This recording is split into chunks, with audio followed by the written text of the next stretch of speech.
My memories of that time are vague and murky. My life felt like stagnant water.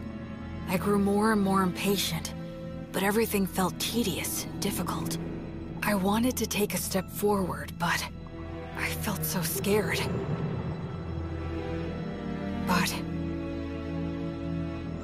this pain in my chest, this agony.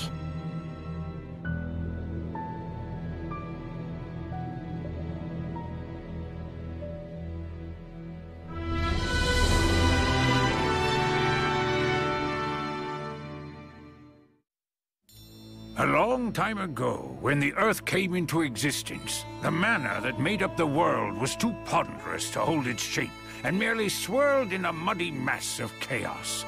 Then the first of the gods appeared and said, "Let there be Earth." The mana solidified, becoming the ground, and the mana overhead thinned and became the sky.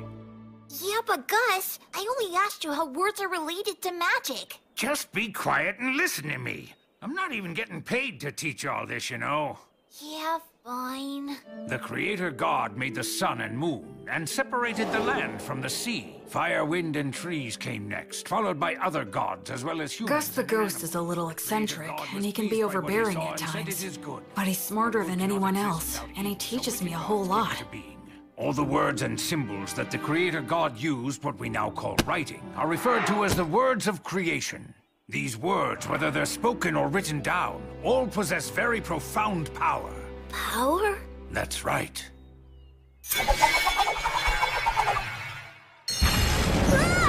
If you write the word Ignis, it defines the existence of fire, and then if you speak the word Erasmus, that is, the word which means erasure, the fire will be extinguished. And that's what magic is. The power of words. Magic.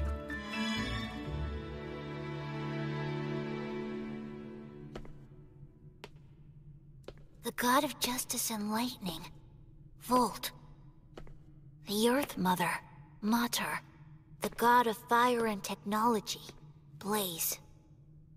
The god of wind and commerce, that's Whirl. The goddess of water and greenery, Rhea Sylvia. The god of knowledge and light. Ancient words of magic offered up to the gods.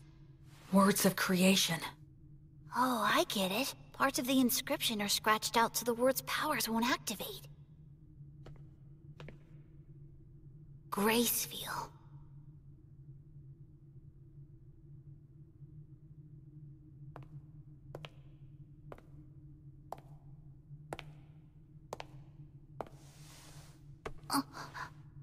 Are you curious about him? Yeah, well, sort of. That's Gracefield, the god of light who governs the cycle of death and rebirth. He's the child of the lightning god Volt and the Earth Mother Mater.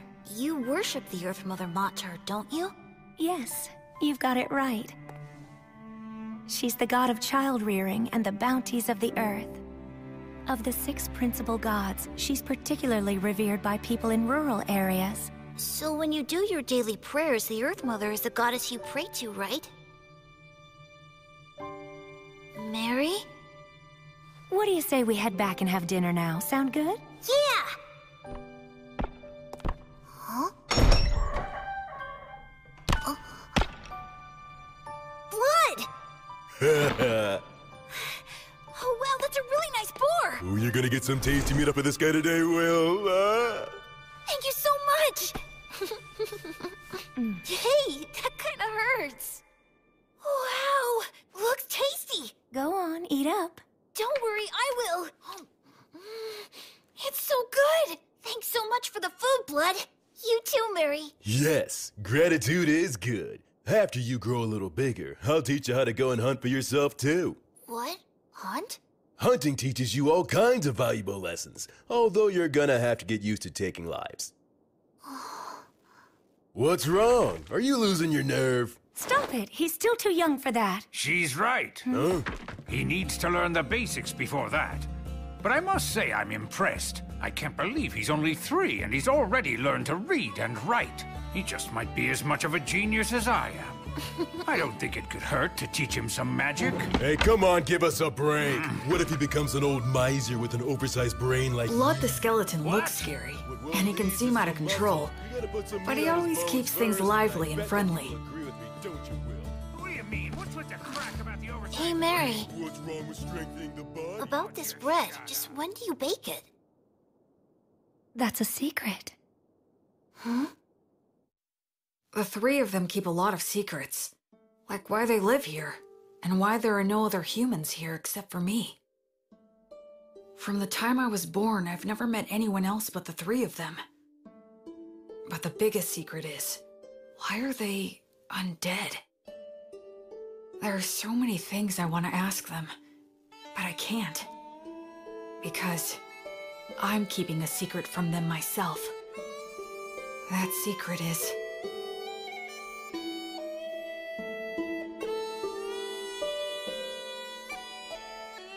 Thanks for dinner! that I'm a human who still has memories of my previous life. My memories are vague and murky, and I can't get them into sharp focus. A ceiling? A monster!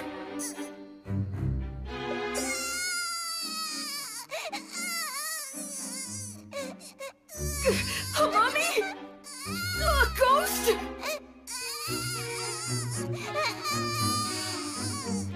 They're gonna kill me!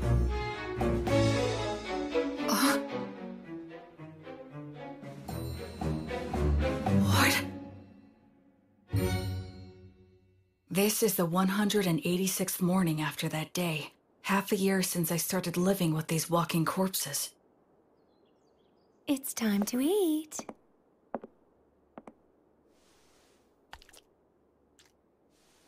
What a good boy you are, Will.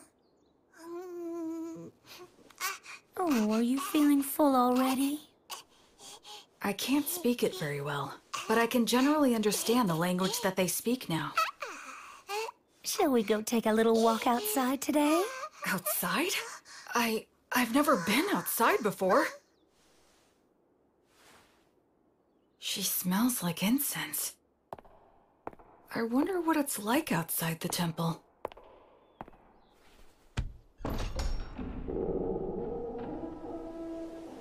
That breeze, so refreshing, and it smells of plants wet with morning dew.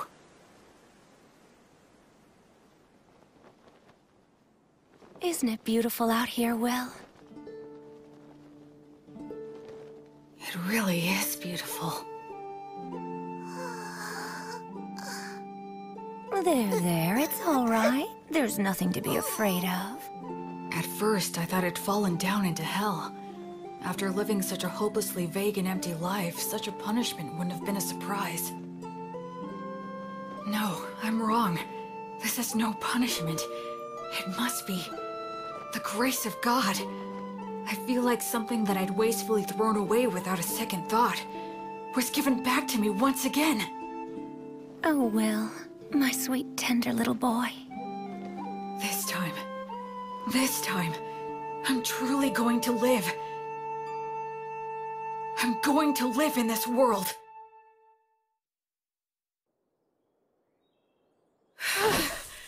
I'm finally done.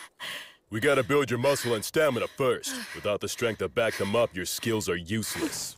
Well, couldn't you say that making up for your lack of strength is a skill? Listen, do you really think you could knock me down? Well, no. With the right skill, you might be able to knock me over, but there will be times when that skill won't work for you. But you can't separate your muscles from your body. The brute force that muscles give you can solve most of your problems in life. Learning skills comes after that. Understand? It seems like muscles are kind of masochistic, huh?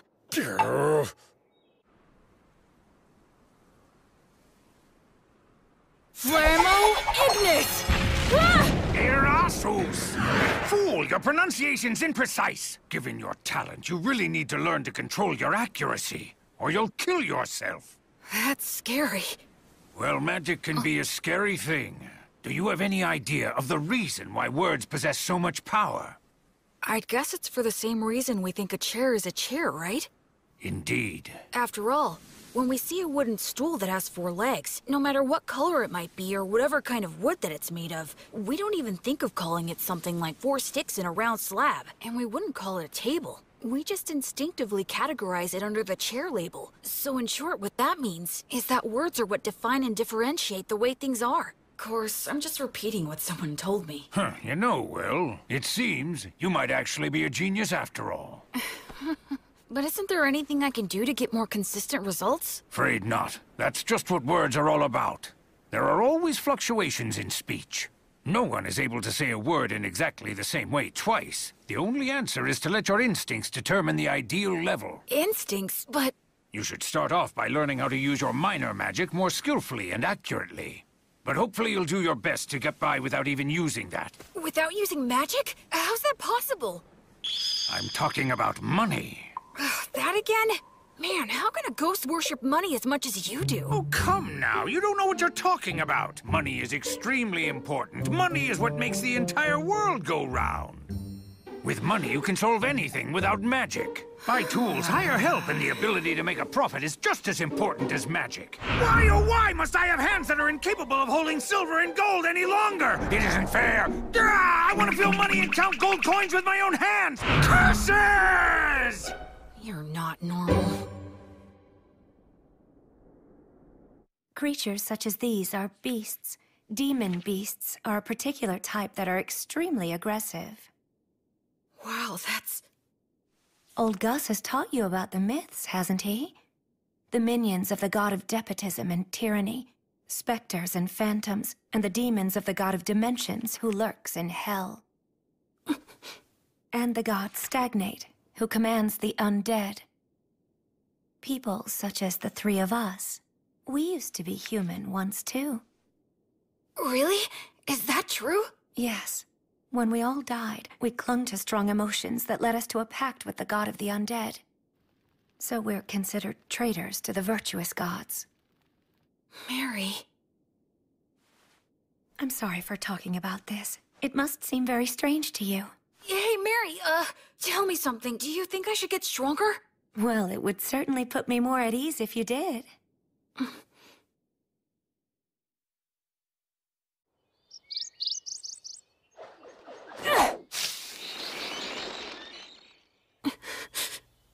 Don't make it suffer. Just snap its neck quickly.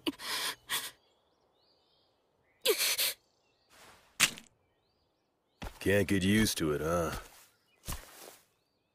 I don't like killing.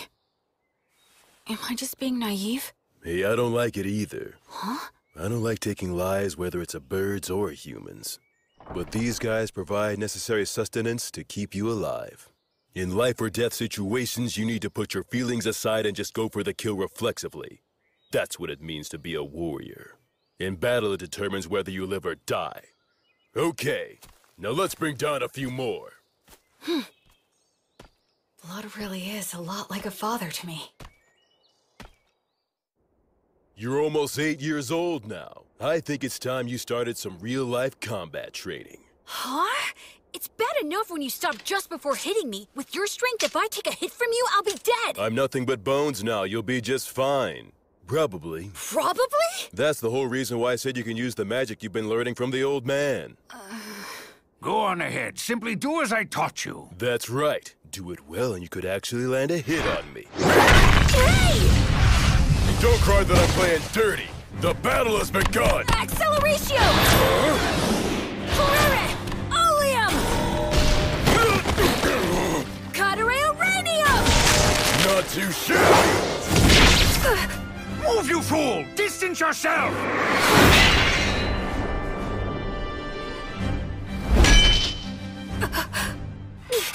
Come on! I told you never to close your eyes during a fight, didn't I?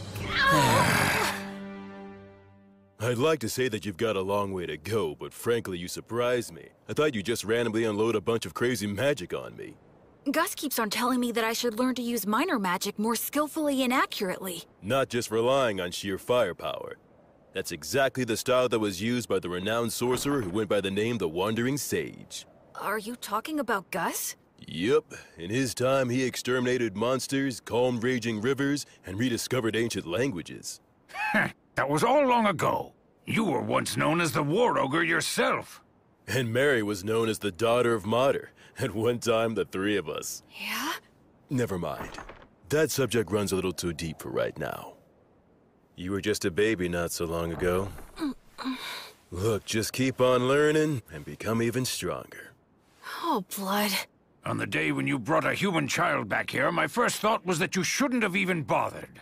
But it occurred to me that if I educated him, he might be of use. Hey, old man! Nothing that I said was incorrect. I now recognize his true talent and am teaching him to use it, aren't I? That's not really the point. I know that's just how you are. And frankly, I wouldn't expect you to change your ways now. I even think it suits you. But what you said wasn't necessary. Can't you imagine how it feels to hear that? You're right. It was quite thoughtless of me to say that, and I'll be more careful in the future. So I apologize to you, Will. Oh, it's okay. It didn't bother me. I can't believe it. Gus apologizing? Gus? It was rude of me to get all aggressive like that as well. Sorry. You being impolite is nothing new to me. What? Well, you might not be fully conscious of this since things have been this way for as long as you've been truly aware. But nevertheless, you know you're not like the three of us, right? Yeah. I'm the only one who breathes and who has a warm body. Though that part of the story is true, there's a lot more to it. I'm sorry. I can't explain it to you yet. I know. Listen, please don't be too upset with old Gus, all right? He never bothers to choose his words very carefully or show consideration for others. I'm really not mad. I have a whole lot of respect for Gus. Is that so? You know, you've got a big heart, Will. Once your body has at last grown big enough to match that heart of yours, then you're able to accept things as they are. I'll explain everything. Okay. Blood was genuinely angry at Gus for my sake. I wonder, could I have gotten angry on someone else's behalf in my previous life? Huh? Thank you. Blood, Mary, Gus. All three of them aren't really alive anymore. They're undead. Will? Huh? It'll be 100 years before you can land a hit on me from behind!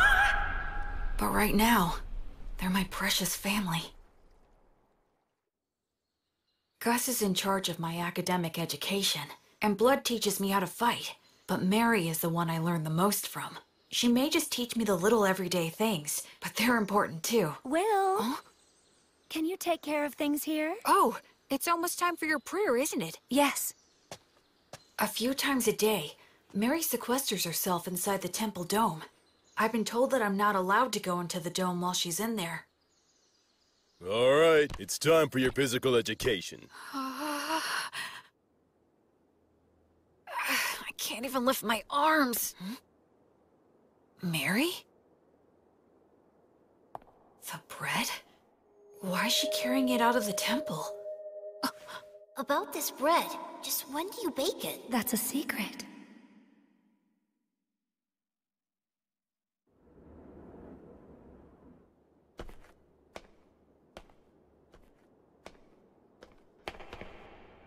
I'm sorry, everyone, but I just have to know.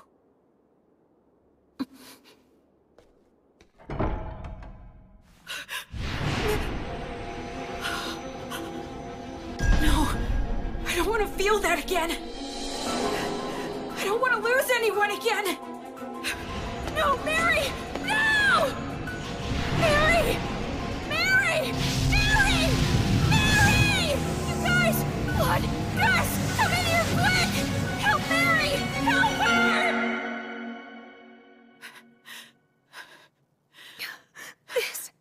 This is entirely my fault.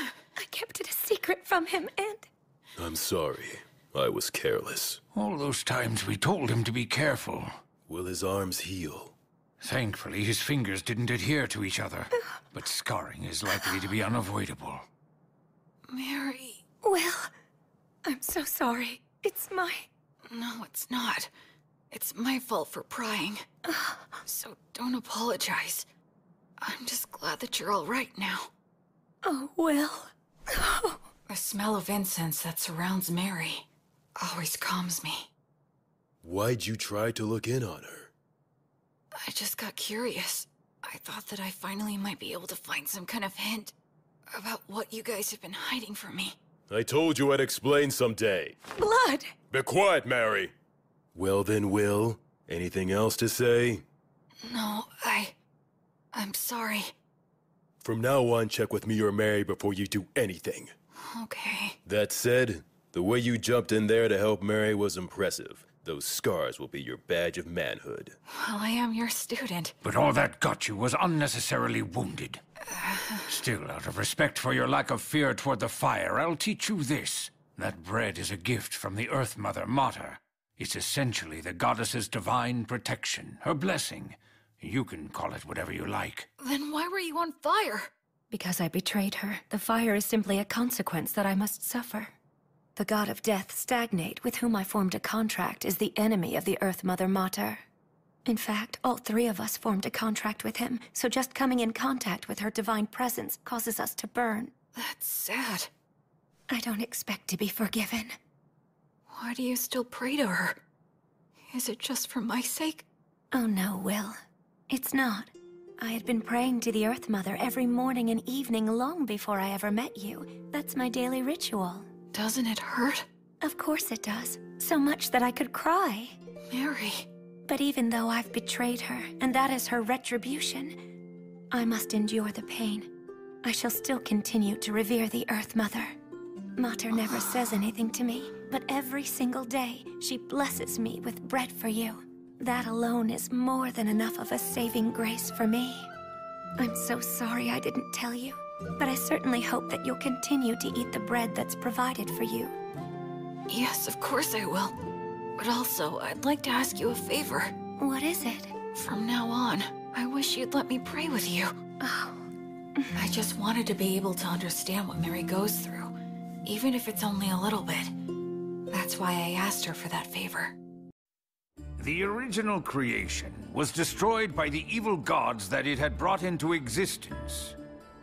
It was then that the infamous age of war among the gods began. The giant statues in the temple are of the virtuous gods, right? That's exactly what they are, to a human. What does that mean? Among the legends told since ancient times, there is a battle between the lightning god Volt, the king of the gods who governs order and judgment, and his elder brother, the war god Iltreat. The elder brother had the advantage in the beginning, but Volt, with the divine protection of his wife, the Earth Mother Mater, banished the war god to the depths of the earth. The war god continues to lurk within the earth today, vigilantly plotting his revenge. There are other similar stories, but all of them take the same general shape. Now, what are your thoughts? Isn't that story just a fable? You think?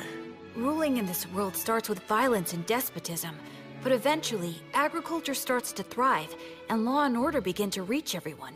But over time, that can also lead to violent overthrows, or something like that. I see. You are very sharp indeed. Volt, the god of order and judgment, is a virtuous god. The war god, on the other hand, is considered an evil god. But if that order becomes corrupt, Volt could become an evil god, and by defeating that corruption, Iltreat could become a virtuous god. In short, the concept of virtuous gods and evil gods is ultimately a distinction applied by those who place their faith in them. I suppose the priests would not be pleased with me for saying so, however. Naturally, you must not speak of this to Mary. I won't, don't worry. Besides, the gods normally think about things based on different standards than ours. It's impossible for one with a human sense of good and evil to gauge their true intentions. Hey, you know what, Gus? You're pretty rock and roll. What on earth does that mean? Like, you don't fit in any mold, you know? Children truly make up some bizarre words sometimes, but I do like the sound of that. Becoming free from obstructive thoughts doesn't mean thinking about nothing. You just block out the past and future, and focus only on the present. I need to offer up my current insignificant self to the gods. And then dive in deep, as far as I can.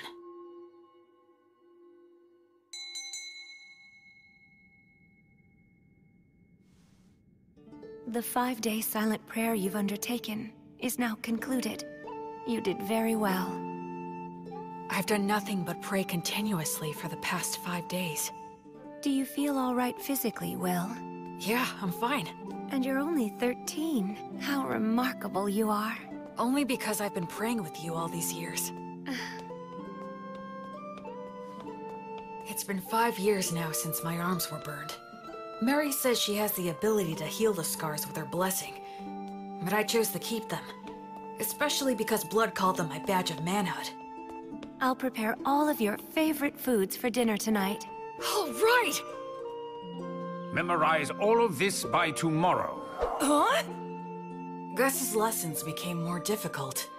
There was a lot more to keep track of. But I persisted and stuck to it for all I was worth.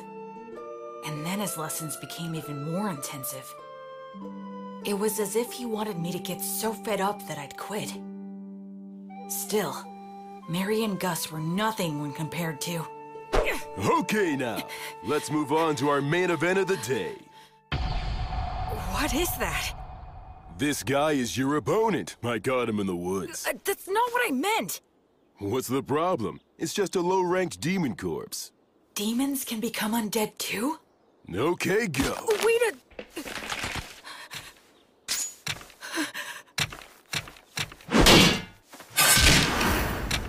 I got him!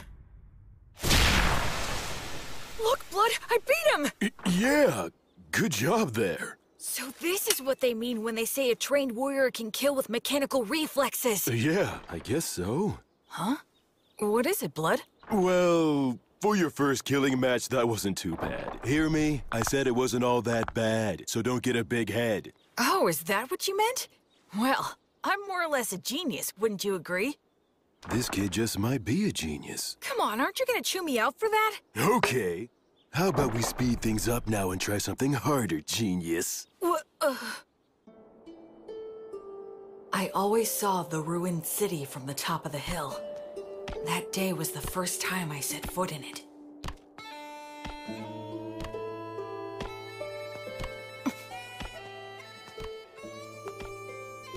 I didn't know there were passages like this underground. Yes, humans and dwarves used to inhabit this place. Their blacksmith helped me out a lot. But now it's solely a danger zone that's filled with mindless wandering undead. That's why we never allowed you to enter here before. This spot should be good. You've got your stuff with you, right? Yeah. The shield, sword, jerky, bread, and water skin. Those things will be everything to you. Okay? Now escape from here. Huh? I'll be waiting for you outside. Don't you die now. Wait a minute, Blood! He can't be serious! Lumen! Blood? The exit is this way, right? But what was it that Blood just said a minute ago? This place is... But of course...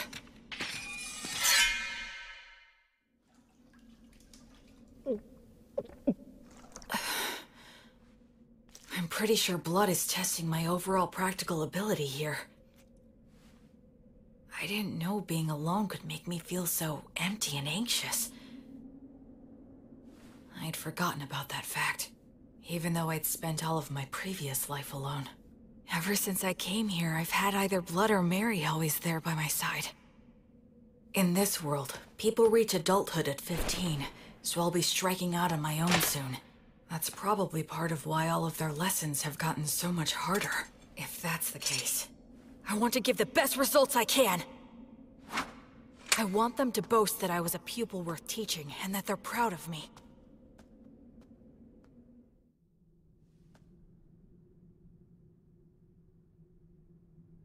That's probably an undead Vroskus demon wandering around. They can use the words. They're stronger than any opponent I've faced. Should I stay hidden and slip past it, or go another route? Think, what would Blood do?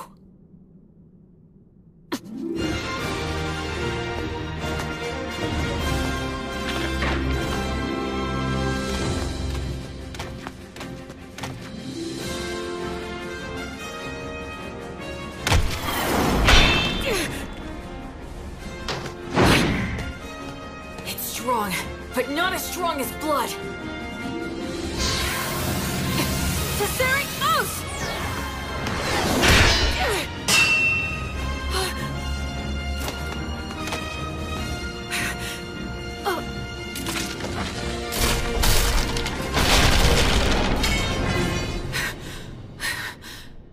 Oh no, this is not the place to be stuck without a weapon.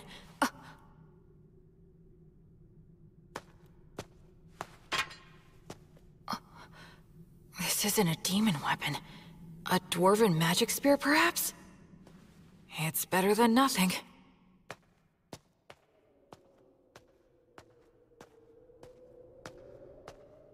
I can feel a big draft in here. Maybe I'm near the exit. I wonder how long this place has been deserted. It sounded like Blood knew it while it was populated. Does that mean that the three of them became undead around the same time then? From the level of degradation, it's been more than just a decade or two. I already know there are no humans living anywhere near here. I wonder where my birth parents are, and what they were like. And I wonder, why am I in these ruins? My real parents.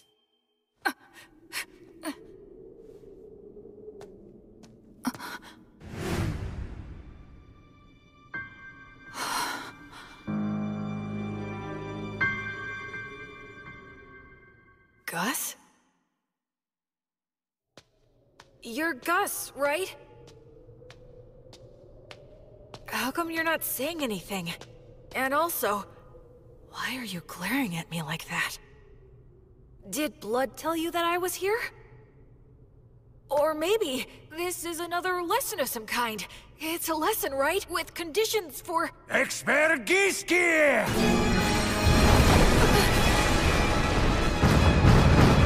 A golem?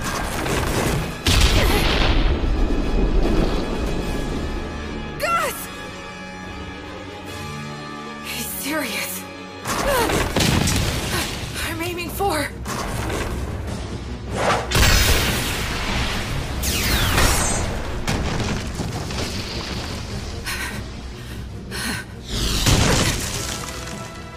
Stone Blast can carry that much force? Arrhenium! Mendacium! Grace magic? Since when could... His projection magic is way too quick! A double cast? Groby Goose! Mendacium! Somnus! Mendacium! Why? Gus, why? Expergiski! A triple cast? I'm gonna be killed by one of my own parents and I don't even know why! This can't be real! No! No! No, no, no! I don't want that! I don't want to die! Look at I... Alright! This spear should work on a ghost like Gus! He's the one who tried to kill me first! So no one can complain if I kill him! Pierce! Pierce! Pierce him! Kill him!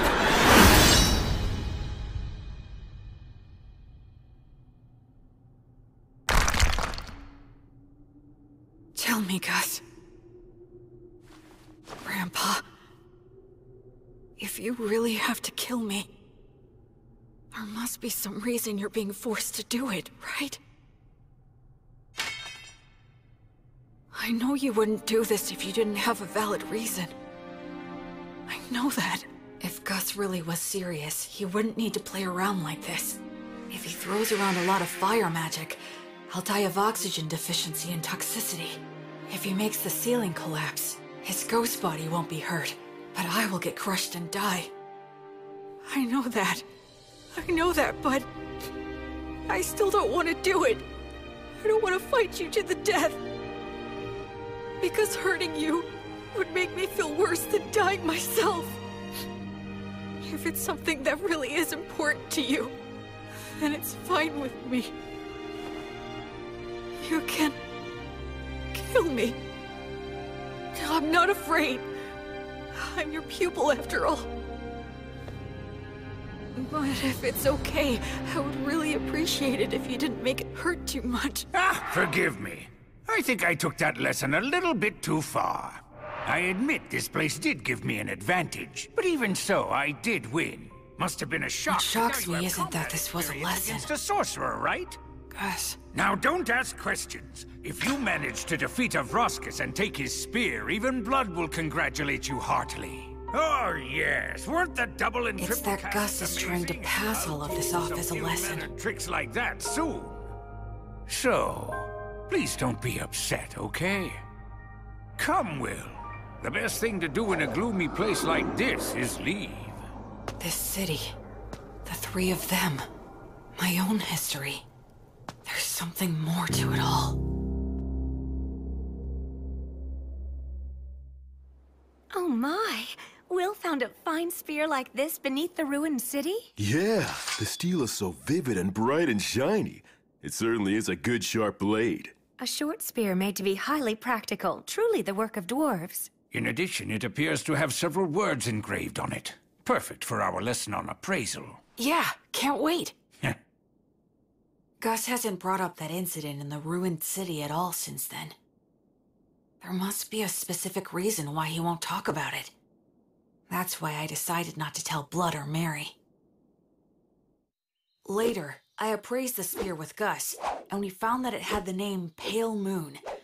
Words of creation are engraved on both the spearhead and the shaft. The spearhead can emit light magic, so it can serve as a light source or distract enemies. The shaft is imbued with magic that allows one to expand or shorten the spear at will. That should make it easy to carry. Above all, I was excited to finally have a magic weapon of my very own. After that, I return to the city underground every now and then for Blood's lessons. I head down there with only a short sword to collect any weapons and armor that I find. It was tough at first, but I can handle it without any trouble now. Even if I encounter Vroskis or a similarly strong enemy, I don't struggle anymore. Huh? So is this all there is? You have acquired more than enough knowledge right now. I have something new that I would like to teach you. I'm learning something else? You will enter the city underground and collect coins. I am going to teach you something very important. Is this enough? Indeed, it will do. You're finally gonna do that again, old man? Gus? Yes? Isn't this what they call gambling? That's a vulgar description. Think of it as a game of intellect. But it's gambling! Come on, I was all excited when you said you'd teach me something important. Now, there's no need to get angry. Besides, games such as these should not be underestimated. They are most often used in duels between sorcerers. Do I really have to place a bet, though? Where's the fun in it if you don't bet? Oh, I get it. You're scared to play, aren't you? Huh? Oh yes, you should flee at once. You very well should be scared to compete against the one who is hailed as the Wandering Sage. How dare you! 2 sixes! All right, I'm the winner! Your competitive intuition never fails to astound. Okay, one more time. This time I've got it! Huh? What in the world are you two doing, teaching that to Will? Mary, there's a reason for It was really only Gus! All three of you will go and sit down right over there. Mary's lecture was painfully long and downright scathing, but I learned something very important that day. It's not a good idea to get hooked on gambling. Listen, Will. I have been observing the heavens for the past several years to pass the time, so I know when the winter solstice is. That will be the day you turn 15, and your coming-of-age ritual. I believe that shortly before your coming-of-age ritual, Blood will challenge you to a one-on-one sword fight, an earnest and passionate duel. I get that feeling as well. I know it won't be easy, but I'll do my best to win. I can't make the three of you feel at ease if I don't. I'd like you to do something for me. Sure. Do you think you could find a way to lose the duel in such a manner that Blood would never notice it? Why do that? Because I need you to. No, don't make me do it! Please tell me, why are you always leaving me out of the loop? I know you, and you would never trample on somebody else's feelings without a perfectly good reason. Haven't I said time and time again that I trust you? If you just explain your reasons, then I'd be glad to throw away the jewel. I'd even risk my life like last time. So why won't you tell me anything? Don't you trust me at all? Or am I just that utterly useless to you? Forgive me. I can't explain. I see. Well then, I guess I can't help you. I'll pretend I didn't hear a word of what you just said.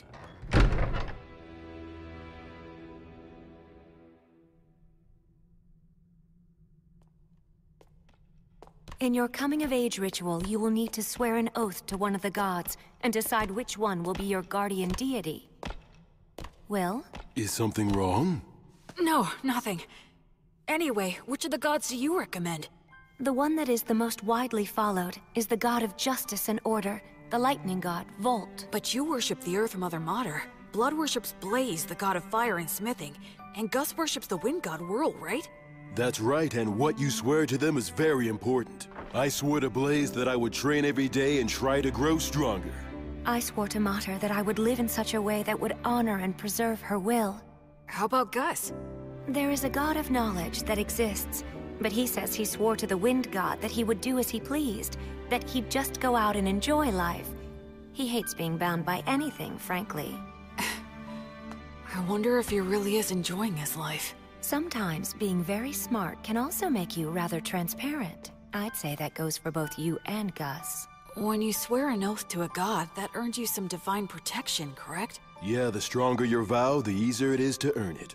But they also say that you will be destined to experience many hardships in exchange. So don't swear your oath hastily in the heat of the moment. As they say, either you become a hero, or you die. An oath, huh?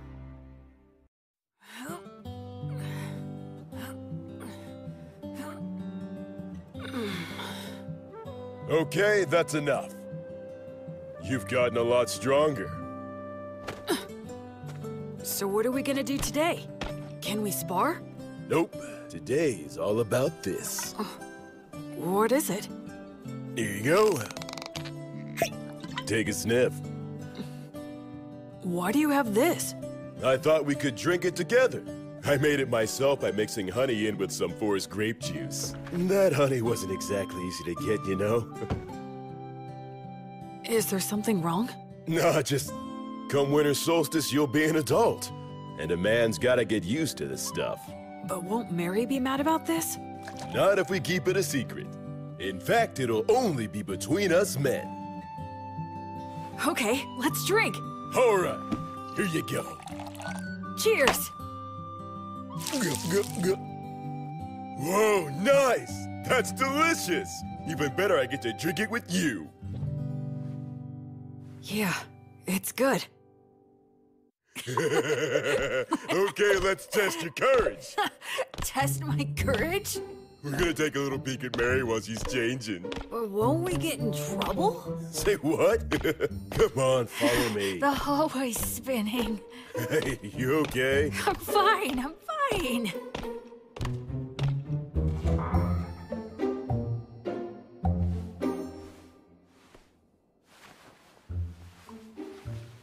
I can erase my presence easily. This'll be a piece of cake. Wait, you idiot! Who goes there? Oh, crap! Blood. What's the meaning of... Oh, you really stink. My goodness, what did you make Will drink? Well, it was just... we were just gonna have a little peek while you changed. What? What do you think you're doing, you idiot?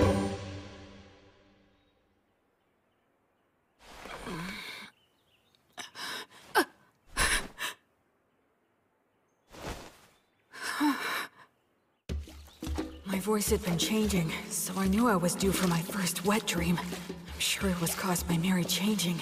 Mary changing. What are you washing there, Will? Is that what I think it is? Stop laughing! I really gotta be careful not to drink too much. Today's the day of my battle with blood. Once this is over, I'll probably be leaving this temple by spring.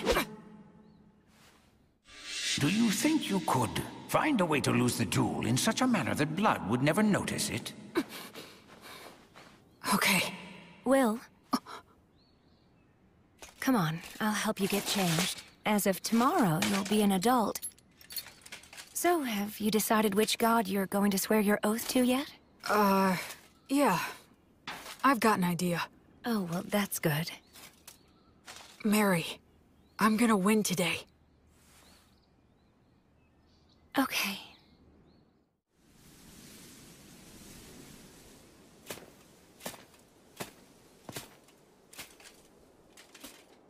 Where's Gus? Hiya, Will. Ready to do this? I'm ready anytime. Let's go! Okay, good. Let's review things one more time. No magic or trying for instant kills, otherwise anything goes. If something happens, Mary will fix it with her blessing. The first one who admits defeat or is unable to fight loses. Now try your best. Not to die!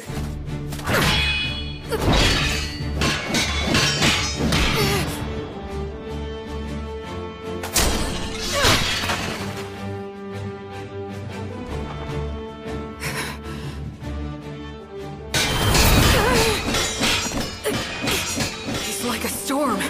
If I take just one solid hit, I'll be out of the fight!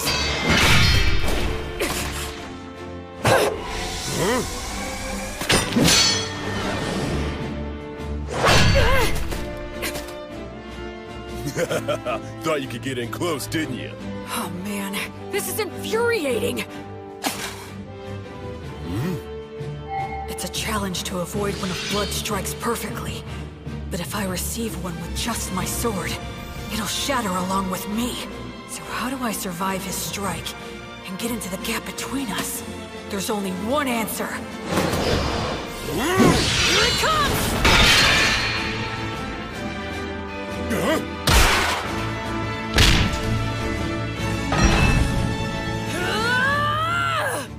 Will.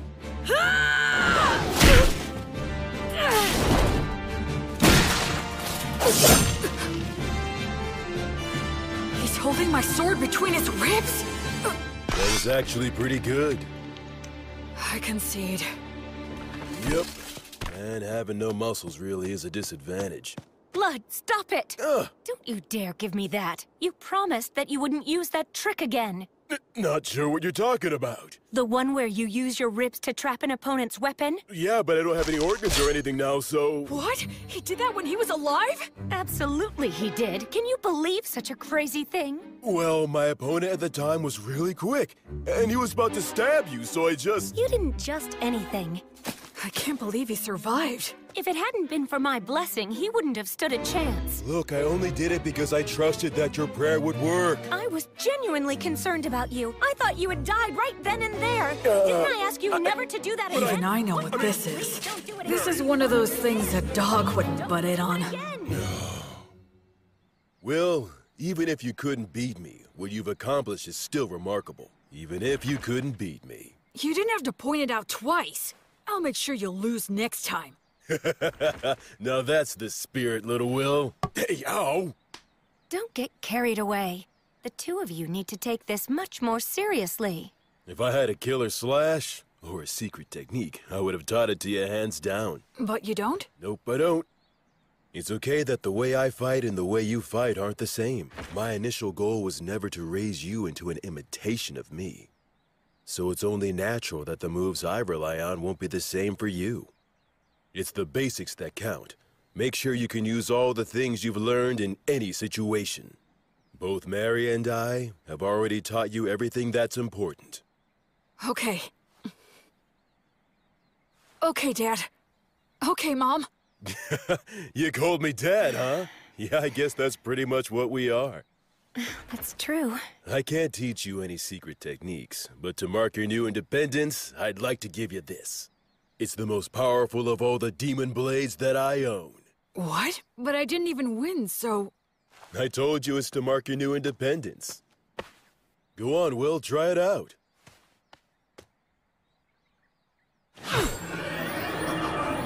It's called Overeater, and it ranks at the very highest level of demon blades. It can even cut down one of the gods' echoes, so long as it can reach them. The words engraved on it are too hard to understand, but I can sum up its effects. If a living being is cut with this blade, its wielder can recover life force with each cut. Huh? Recover their life force? Uh-huh. As in, you can swing it around without even thinking about it and still be the last man who's standing. You're a smart kid, so I'm sure you understand this. But don't overuse it. It makes its wielder feel a whole lot stronger than they actually are, but it's not the type of demon blade that benefits one's spirit. The more you use it, the more you need it until you are so weak there's nothing left. And the life and death cycle starts again. That's part of what makes it a demon blade. Anyway, I've said a lot, but I'm sure you'll be fine. Both seem to have faith that I can maintain the ability to use this sword properly. But am I really someone who is worthy of their faith? Well, if I'm gonna give you a demon blade, I guess I gotta tell you about its history, too. And of course, I'll tell you what you've wanted to know all along. What? He's talking about what I've wondered all these years. You are a grown-up now, after all. I promised I'd tell you once you grew up. Your mind and body have become plenty big enough by now. Listen up. It's the tale of the king among demon kings who tried to conquer this continent. He's the one known as the High King of the Eternals. It's also the tale of the defeat and death of many heroes, including our own. It's the tale that explains the reason that you grew up here. The undying Blade Fiend, the king among kings, the purest evil, the inexhaustible darkness, the rider of war storms, all names for the High King of the Eternals. Approximately 200 years ago, all of the demon kings led a great uprising. An army of countless demons invaded our precious continent of Southmark. All the continents were crawling with demon kings, generals. They were the kinds of demons you really don't want to see showing up anywhere. Demons were here? And these swarms of demons offered up massive amounts of flesh and blood during a number of great rituals to their deity, the God of Dimensions. In response, the minions of the God of Tyranny ill-treat, and those of the God of the Undead stagnate, also became active all over the world. The virtuous gods expended a great deal of strength in a series of battles, intense enough to change the entire map. I know that you learned geography from Gus, but don't think it's the same now as it was then. Because of that, even we don't know much about how the other continents were back then. But what we know for certain is that the High King went on a rampage in Southmark. The High King sure has a lot of scary nicknames. Frankly, they don't even come close to the truth. His abilities were absolutely insane. He could turn any blood he shed into soldiers, and any flesh cut from his body into commandos, in unlimited amounts. In other words, he made demons from his own flesh and blood. That's some serious hacks. What does that mean? It means he's a cheater. Blades are the only thing that could harm him. Using arrows and magic wouldn't even leave a mark. His weapon of choice was Overeater. He was a madman who'd roar with laughter, creating armies by cutting down enemies and getting cut himself. Eventually, he came to be called the High King, meaning the king of all kings. This city was once a vital hub for lake transportation, but it only held out for a matter of days before it fell. The High King made his home in the city and mass-produced demons, who took advantage of the water routes to attack all the surrounding settlements. Nobody could kill the High King. The destruction of the continent of Southmark was assured, and just when everyone had begun to believe that, Gus came. Augustus, the wandering sage, suggested that now was the time to strike down the High King. Why would Gus say that now was the time? Was it even possible to kill the High King? An army of demons, a demon blade, the city underground, Blood's combat techniques, Mary's blessing, Gus's tactics. Gus was... I get it. You understand? Really? You do? Yeah, I think so. Gus was hoping to pinpoint the enemy's location, then invade via the underground with a few elite soldiers and steal his demon blade in battle. It was most likely the only way, since the High King couldn't be killed. The premise was probably that he could heal using the demon blade. However, the demon blade is a weapon that can be stolen. So stealing it would change everything. To do it, Gus would use great magic to wipe out all of his minions and face him one-on-one. As long as Mary kept them both healed with her blessing, no new demons would appear. From there, Blood would do what it took to steal the demon blade. This was certain to be successful. How can you be so sure? Because the proof is that you own the demon blade. And that's how the High King died, I guess. After that, then... Not exactly, Will. It's clear you really are a genius, but you came to the wrong conclusion.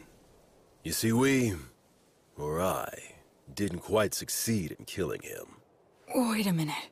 You didn't kill him? That's right. Gus made use of every factor visible to him to draw in any possibility of killing the High King. The thing is, the factors he could see were incomplete.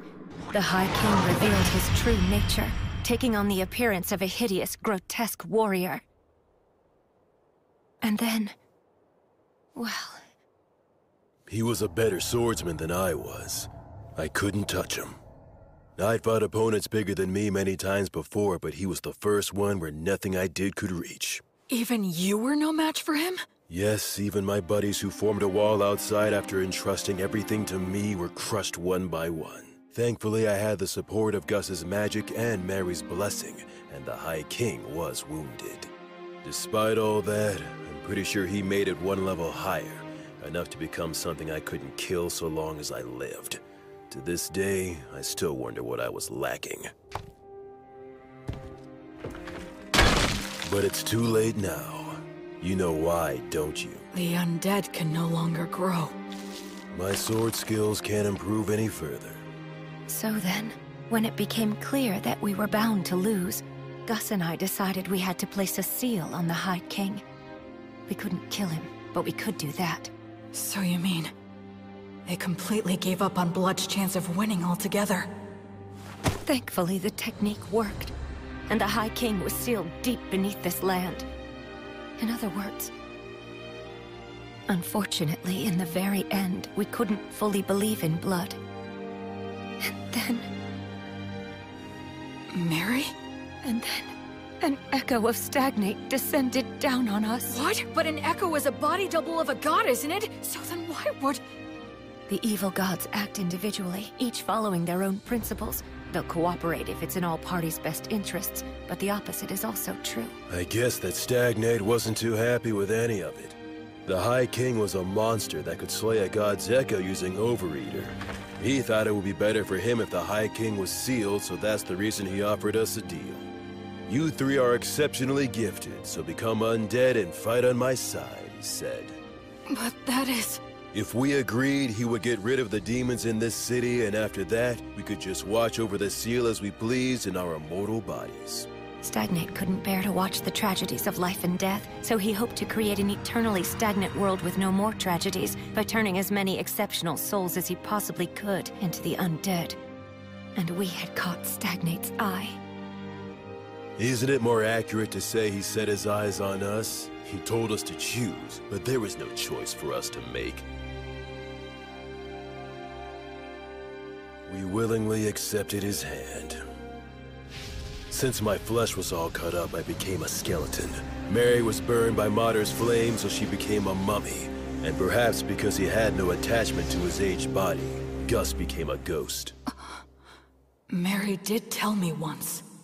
Because I betrayed her, the fire is simply a consequence that I must suffer. The god of the undead then cleared out the entire city. His power turned the lower-ranking demons undead. It's something that should not even be possible. And the undead demons still roam the city to this very day. And so that's how we became the guardians of the High King's seal, as the highest-ranking undead. In the years since then, we've buried our former allies, and Gus set up a security net that uses magic, allowing us to continue protecting our treasured city. There was nothing left for us to do. You can see that we are bound to the city by our contract. We can't even learn what goes on outside.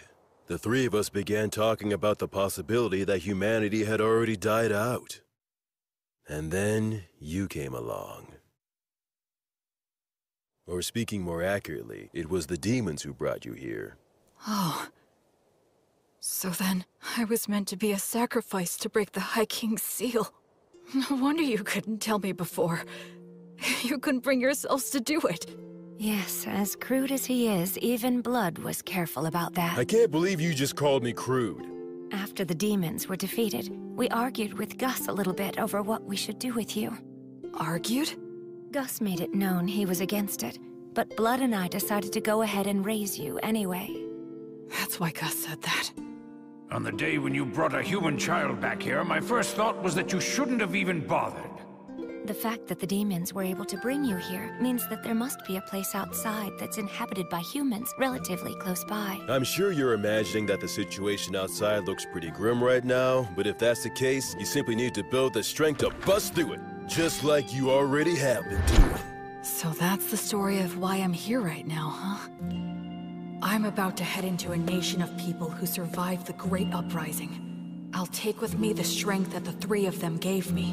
One day, I'll come back to this city. I'll bring my family and friends and introduce them. I could even rebuild this city. I know that one day... Will, be happy, and don't forget to pray so you can do good. Huh? You are the best people I could have asked for. Even in today's test in terms of substance, you bested me. You clever, precocious son of mine. I sure love you. Keep getting strong. In no time at all, we became a real family. You made me so happy. Will, my sweet boy, your mother loves you very much. Wait a minute, why are you talking like this is our last goodbye?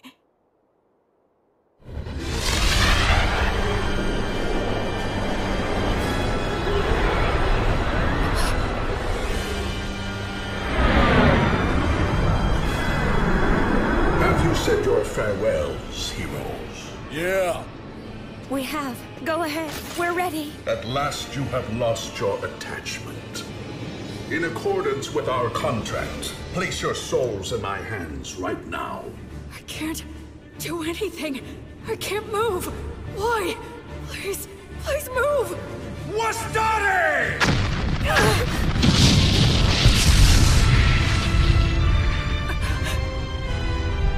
Oh yes, there was a magic user left among you. Will, take Blood and Mary and get out of here. Don't you worry. I am determined to stop him. Ligatur nodus obligatio! That's a huge amount of mana. You know all, Sage, and still you cannot resist. Conciliat sequitur! You retaliated so fast. Ostare! Alida Murzaeko! Pulsat Pede! A quadruple cast? That's the ultimate magic. Normally cast by several people together. It'll reduce all to nothing. Aupernum tabernas! Regumque turres! Damnatio memoriae! Curse you, Sage!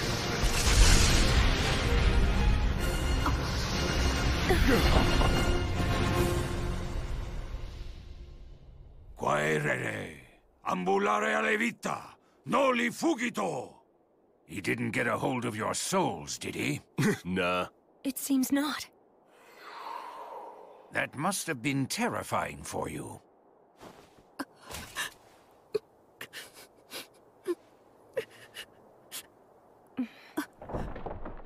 Sorry about that. It turned out exactly the way you were thinking it would.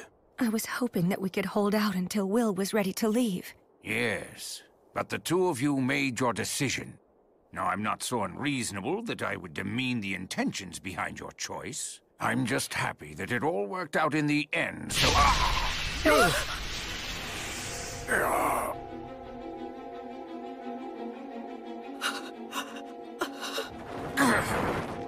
Old man!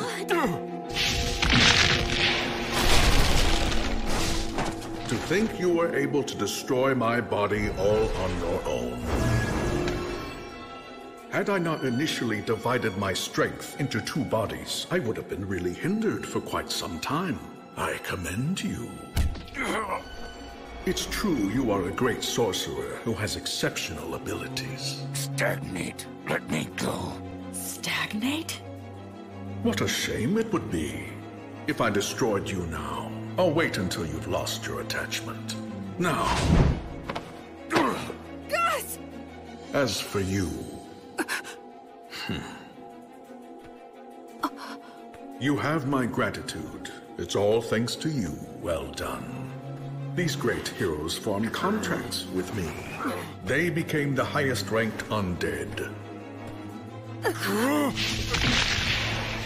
With one condition, that when they eventually lost their attachment to the High King, then they would become my servants. Because of me? That's right. Thanks to you, the sage's attachment was weakened, and the war ogre and beloved daughter lost hold of theirs completely.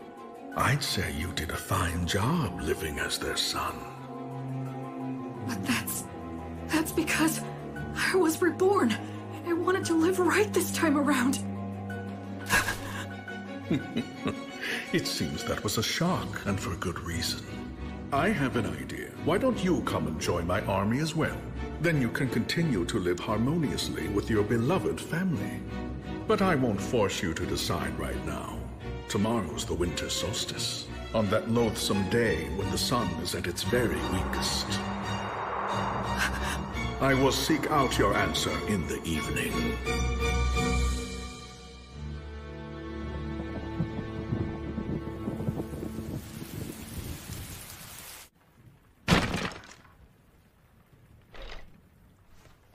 It was me.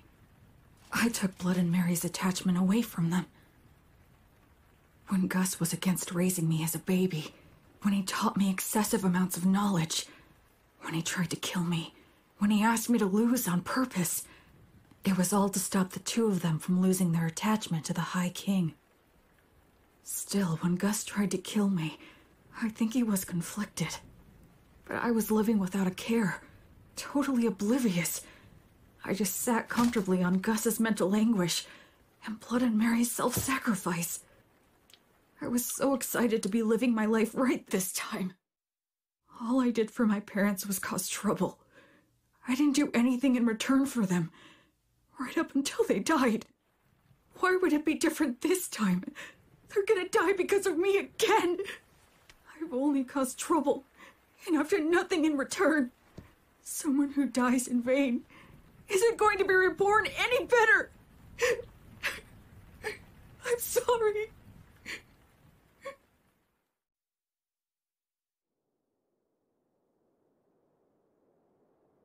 Hey!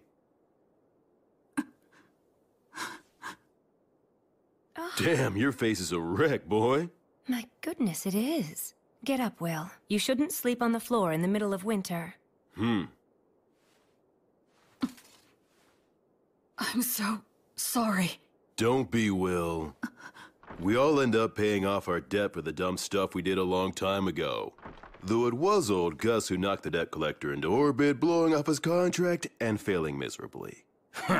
A contract that's forced on someone by extorting their weakness is no contract at all. He deserved to be knocked into orbit. I've got to admit that it was rather exhilarating to see Stagnate's pale face slowly being erased. Well, you took one of them down. Perhaps the strength of all three of us could take the other one down. Now that's the spirit. By all means, that sounds like a great plan. They're faking it. Well, would you look at that? It seems that you're all grown up now, Will. Get out of here already. You'll just have to be content with the idea that your farewell gift is everything that we've taught you so far. I'm sure you'll be just fine, Will. Absolutely. Those are my thoughts as well. You're wrong. You're all wrong. I'm not who the three of you think I am. Talk to us, Will. I have these memories of a past life. I was a totally worthless person. So when I was reborn, I thought that this time I could live my life right. But I made you three suffer without ever knowing it. Even in my past life when my parents died, I have no idea how I felt. Because I can't remember. I can't remember anything. After all the trouble I caused for them, I don't even know if I cried. I'm worthless. Trash. Once again, I can't do anything. I can't give you anything in return! I'm nothing but useless garbage! Will, you must grit your teeth.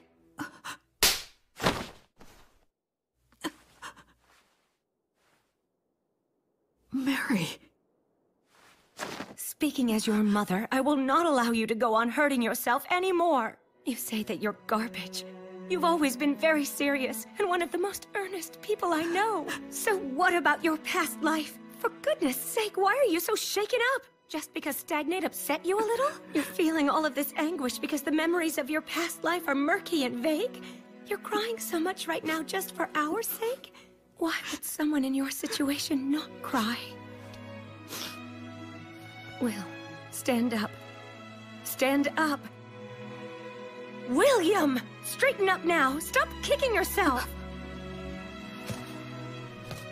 What's your response? Yes, ma'am! You get chewed up because you're being all mopey. It looks like the little whiner has just disappeared. I'm fine. I'm perfectly fine now. Mary was here to protect me. So... I have a favor to ask. Please allow me to protect all of you. Virtuous gods, I will soon go and fight an evil god for the sake of my beloved mother, father, and grandfather. If you would see fit to observe my efforts, please grant me a bit of your protection.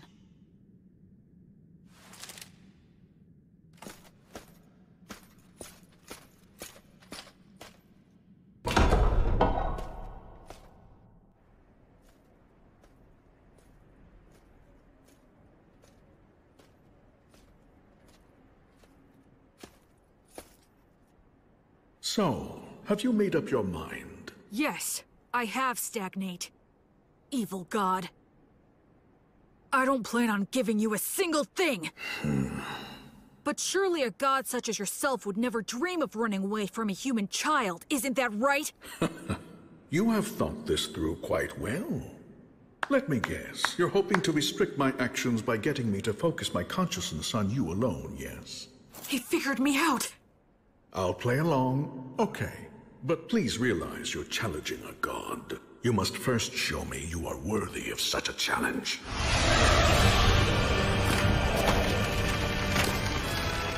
Can this be? Those three said when they became guardians of the seal, they buried all their allies who had been sacrificed. But where? It's obvious. Right here! I am the god of the undead. Undead god Stagnate. I lead an army of undead soldiers. Yeah? So what if you are? Then I'll just take them all on!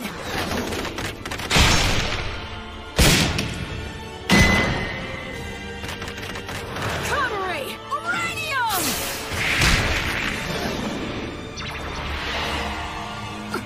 Acceleratio!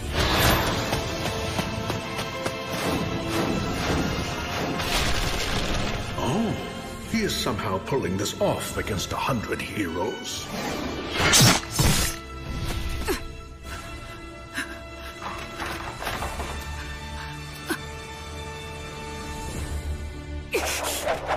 Hold! Well, well. I thought I'd be dealing with you and the three heroes. I'm impressed. Tell me, young man, what is your name? I'm Will. I see. I'm asking you again, Will. Won't you join me? I have taken a liking to you. Your strength, your backbone, everything about you is desirable. I would be happy to welcome you as a general in my undead army. What are you? If you make the choice to come with me, I will free your body from an unpleasant death. You will be able to live closely and harmoniously with your three family relations. There will be no goodbyes or sorrows. If we conquer this dimension, your relationship will last for all eternity. Isn't this world unfair? With its endless and absurd tragedies, I wish to overturn this harsh reality, to create an eternally kind world, free from the horrors and threat of death. I don't think he's lying. I can actually detect a sense of warmth in his words. Come over, Will. Enter a contract with me exactly as they did.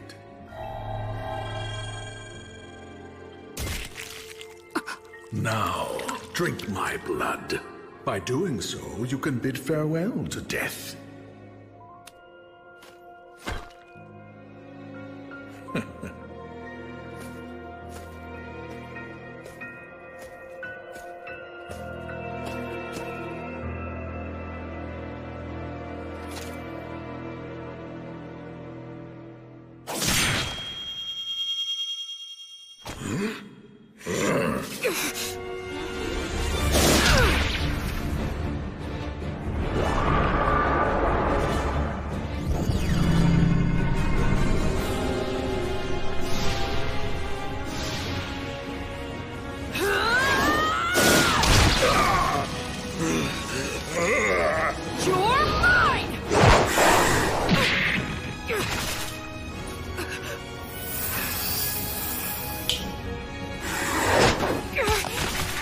First the sage, and now you.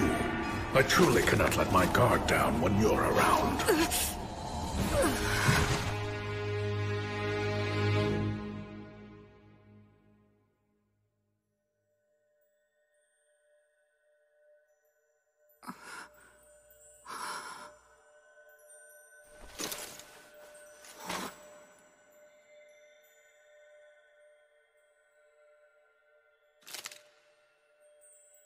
Did I die or something? This place feels very familiar, as if I've walked through here before.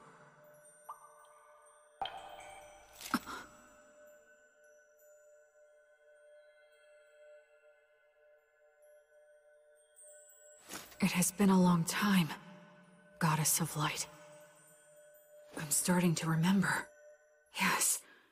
I've walked under the starry sky before. She was silent then, too.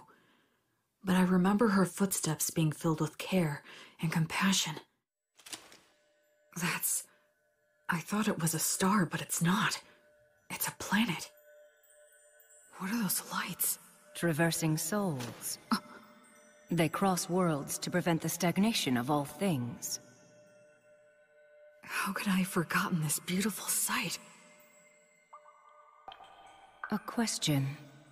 Okay. Why did you feel the need to reject Stagnate's invitation? 'Cause in my previous life, I was a shut-in. Whenever anything got me down, I didn't bother to get back up. It was a pathetic way for one to live. Except, there's one thing I realized. Being alive and not being dead aren't the same thing at all. I wasn't dead in my previous life, but that was about it. I didn't have the courage to do anything. Just the fact that I had to keep living was a burden. I didn't care if I died, so I wasn't really alive. And by not being alive, I didn't have to fear death. And so, because just a little of that memory stayed with me, I was able to make the decision to live a good life in this world. I think that if I live right, I can die right. Denying death like Stagnate promised and trying to live forever would be the same as being in that room again. No matter how else he tries to sweeten it, I would still refuse. I just want to live and die with those three. They're my family. I mean, who wouldn't want to protect their family? That's all. Thanks for listening.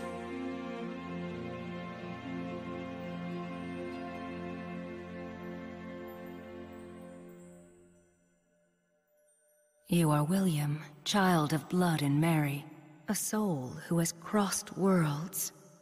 Yes. You now fully understand the gravity of life? Yes. And you are still prepared to accept death? Yes. You fully understand the despair of death, right? Yes.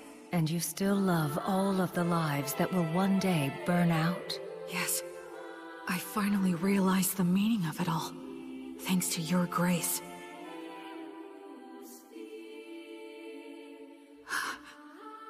Thank you so much, Gracefield. I have heard your sincere wish. William, so long as you do not forget your resolve, you've got what it takes. Wake now, Make your oath, and we shall walk together until your life ends, and I come to guide you once again. I shall be your guardian deity.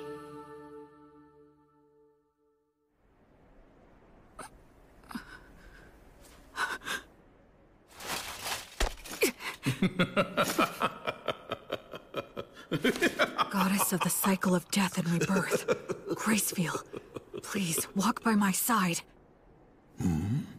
Citing a blessing, huh? What do you hope to get done with that? Such a vague technique is no match for my blood coursing through your...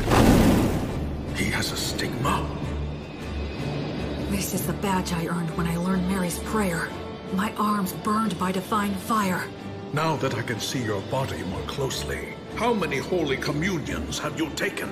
Every day, Mary prayed to Mater for food to sustain me. Mary's daily prayers, her unyielding heart, will not bend to you! And I swear to you, my god... Yeah, the stronger your vow, the easier it is to earn it. But they also say that you will be destined to experience many hardships in exchange. I will offer up my life to you.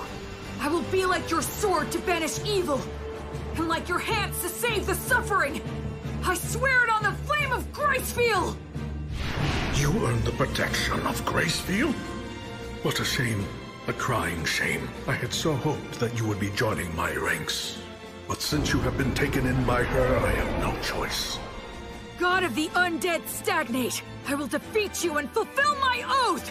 Unseasoned hero, die with your resolve undone. Kill him!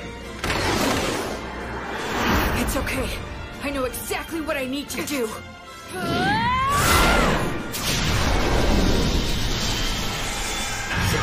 The divine torch? Gracefield's divine protection grants peace and guidance to the souls of the dead. How dare a fledgling priest put on such airs? Acceleratio! War started!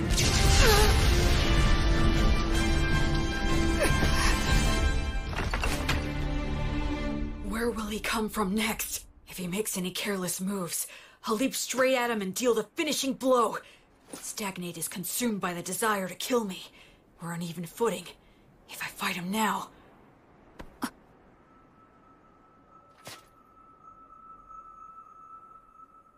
Was that some kind of warning? What about?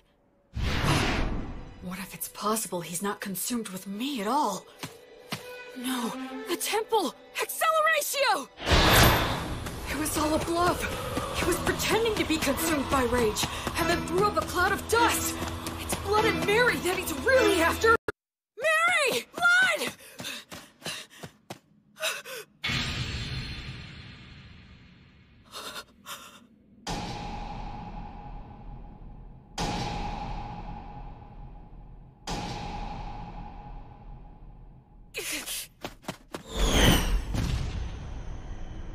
It's no use.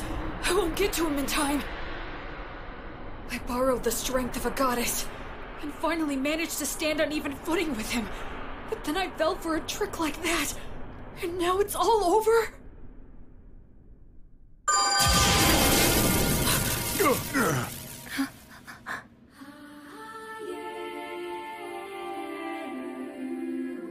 I don't remember seeing her before, but I guess...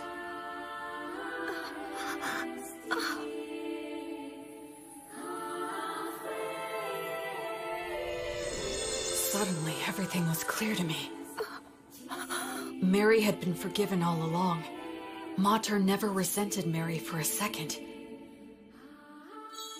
Mary didn't seek forgiveness even once, nor did she ever expect lenient treatment. That's why Mater continued to watch over her and admonish her as she wished, and she's kept that up for 200 years, never revoking her divine blessing, until Mary could finally forgive herself.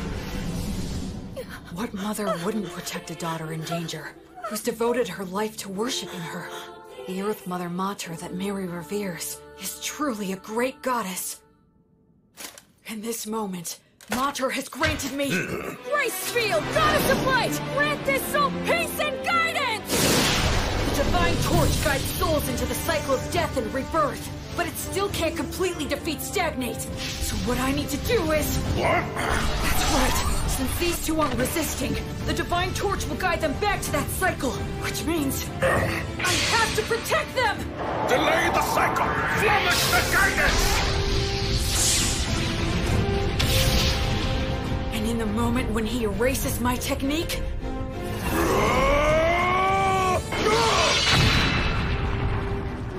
Acceleratio! Basta! Casereos! You should start off by learning how to use your minor magic more skillfully and accurately. An exhilarating strike like that is far more Gus's style than some magic that would erase his existence!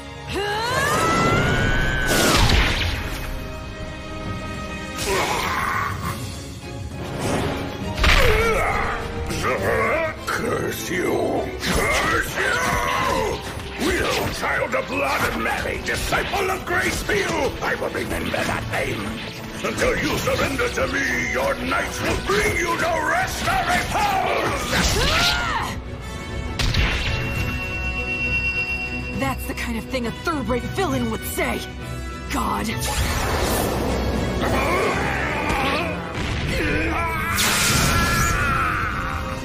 I swear on the light that is Gracefield, that I will never become like you. I will live right and die right.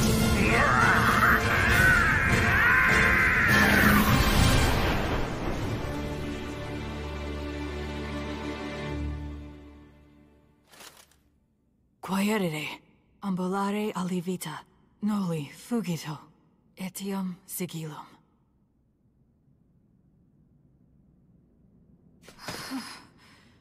I was way too close. This Overeater blade that Blood gave me, then Gus mightily defeating the double of the Echo, as well as Mary's Earth Mother Mater buying me valuable time. All these things that the three of them have given me. The sword, the magic, and the prayer technique. And most importantly, the part that's my essential core as a person. If I'd been without any one of them, I never would have stood a chance. It's all thanks to the goddess's divine protection. And the three of them. Will.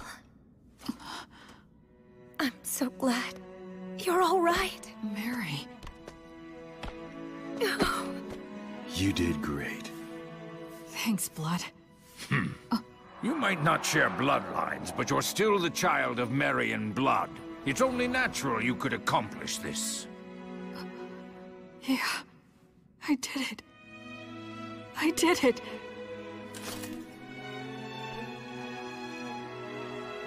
I protected them. I'm here now with the three of them. Alrighty then. Let's have a party.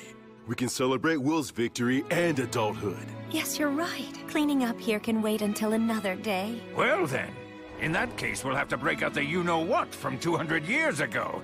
You mean that good stuff from the dwarves? How long you been hiding that stuff, old Gus? Well, it seemed like a waste to let a child drink it. Is it good? Can I have some? Even I would drink it if I had a corporal body. You can fake it, can't you, old man? We're celebrating. Yeah, drink with us, Gus. Come on. Will. Huh? You must be careful not to drink too much. If you repeat what happened last time, I won't show mercy again. Yes, ma'am. The same for you, Blood. Of course. What on earth are you doing? Anyway, this old man'll go and get it. I guess we should go too. Yeah. Huh? Mary and Blood. I guess we can't after all, huh? It certainly seems that way, but that's how it goes. We lost our attachment, denied selling our souls to the god of the undead, and insisted we wanted to remain undead. We knew this could never last. Yeah, that's for sure. I wish we could be spared just one night, but I guess that ain't happening. To be honest, Gracefield has been exceedingly easy on us. Under normal circumstances, we might have vanished instantly. What are you two talking about? Listen here, Will. This is the end for Mary and me. You're joking, right? We're supposed to be celebrating. Don't be mean. Oh, Will. You're a very clever boy, and I'm sure you understand. sorry about this. We're really sorry. Can't anything be done? I'm afraid not. Even if something could be done, we mustn't do it. It's like you said, you gotta live right, and then you can die right. We got lost for a couple of centuries, but one could just call that a detour. Besides, parents should always precede their children in death. This concept is one of the fundamental laws of nature. Yeah, you're right. I guess so. But just this once, I'm gonna say something I'm not supposed to. I don't want to see the two of you die because I can't bear the thought of living without you. I want to see both of you again, when I can make it back here someday. I want to duel with Blood, beat him, and have him beat me. I want to say silly things to each other. I want to do chores with Mary, and hear her say that I've gotten better. I want you to meet my children and my grandchildren someday, and I want you to teach them lots of things too. It's just cruel to say that you're going away now. I don't want you to. If you two go away, I have no idea how I'm supposed to go on. Don't go. I can't. Please find a way to stay. Cheat somehow.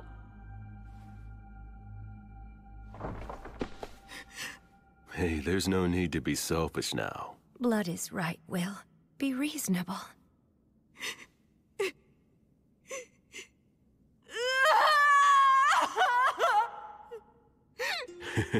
It's the first time I felt like a dad in ages. Will was always such a good boy, ever since he was a baby. Listen, Will. Even though we have to go away, humans can live just fine as long as they eat and sleep. You'll find something else to hold dear. Ultimately, you'll go on living. Once you leave here, you'll make a ton of friends. Go out and bag yourself 2 or 3 pretty girls. You'll have all kinds of fun. Blood! Don't encourage him to be disingenuous. Now, Will, you must be sincere both in love and marriage. Because you swore to the goddess of light, as well as the fact you killed a god, the path you'll walk is sure to be filled with a lot of troubles. No doubt you will experience setbacks and be a target for unjustified criticism. You may be betrayed by people you help. Your good deeds may be forgotten. You may lose all that you had gained, and you may end up with nothing but enemies. Even so, love others unconditionally. Always do good things. Do not fear loss. Forgive all sins. Build, don't destroy. Offer hope in despair.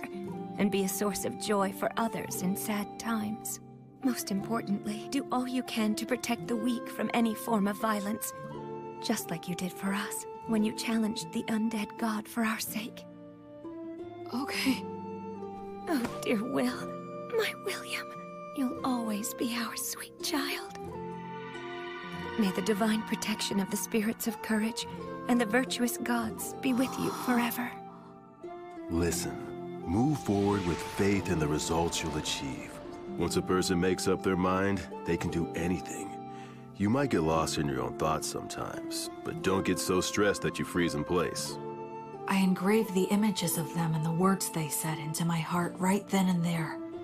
I will never forget them. Just like the light of the goddess, I know they will always be there to light my path. Ahem. Did I get here a bit too soon?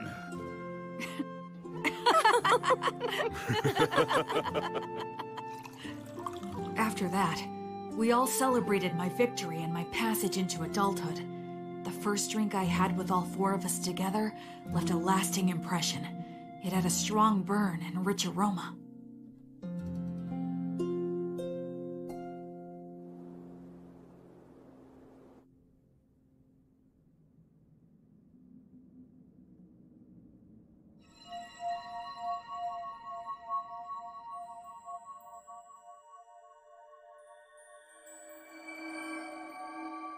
That day, the holy light guided my parents back into the cycle of death and rebirth.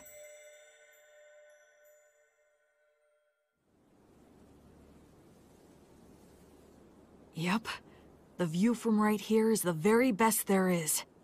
Mary, Blood, I know you're not here anymore, but I'll still come back. Just to let you know how things are going. If I make friends or start a family, I'll bring them here. I'm determined to become an adult who can tell you with pride that your child is living really well. So for now, I'll be leaving for a while. Are you all done? Yeah. By the way, how come you didn't die as well? That was cruel! Are you aware that you just wished death upon an old man? You're evil! Aw, you're bumming me out. But actually, I was just thinking about how all of your wonderful treasures would be mine if you died. You're an evil grandchild! The evil grandchild just outed himself! Come on, I only meant that all the money you have no use for would finally have a good use. Know what I'm saying, Grandpa? Yes, fair enough. Fine, take it. Huh? What is all this? It's all my treasure. I'll lend it to you interest-free. Make it grow, you hear? But I mean... Stagnant money that never gets spent might as well be dead. I don't like stagnant money lying around, so you had better make good use of it. Gus. So I guess this is my last gift from Gus. Not that I'll be passing on, though, for a good 10 years. Huh? Well, you know, there is still the matter of guarding the High King's seal. I made a little deal last night with your goddess. She granted me permission to continue wandering this city for at least 10 more years, until the god of the undead regains his power. What? You heard me right. It seems that I've become something like Gracefield's errand boy. But then, what about Miriam Blood? As it turns out, they decided they didn't want that. They would only become more greedy and reluctant to end it. If given 10 years, they would want another 10, then another 10, and then to remain here at least until you pass on. They knew they would naturally desire this, so they consciously chose to die. Just like what you went through.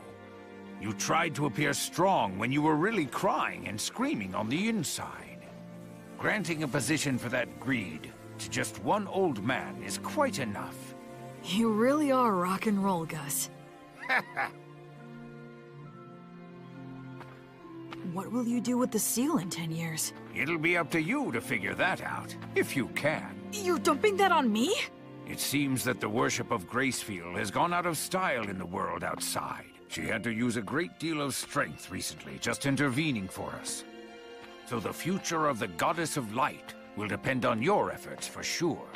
I haven't even left and I have 10 more baggage, physical and mental. One of those hardships I'm destined to suffer. In any case, you're going to need some money. Go on and take it. Yeah, it seems like I'm gonna have a lot to do, so I'll accept it gratefully.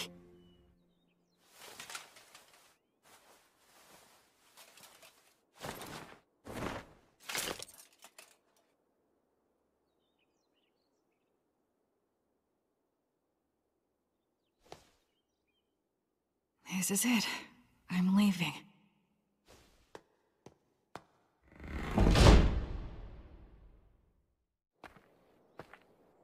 Say, Will... Huh? Since you will be going into the outside world, you will need a last name to go by. William is the name those two gave you, so I thought I could be the one to give you a last name. How about it? Okay, sure thing. Then perhaps I'll hijack an old custom used by certain clans of elves and halflings. They put the name of their two parents together to form their last names. Merryblood. You are William Merryblood. William Merryblood. You will always have them with you, wherever you are. Thank you, Gus. I like that name a lot. So cool. You take care now, okay? I will. Oh, and I'll add a G for my middle name. You fool! You don't need my initial! What did you learn in those classes of yours? Well, you are Gus after all. Old Man Augustus is far too much work to spit out. Huh, what a hopeless grandson you are. Well, so long then. Goodbye, William G. Merryblood. See you again sometime, okay, Gus? Goodbye!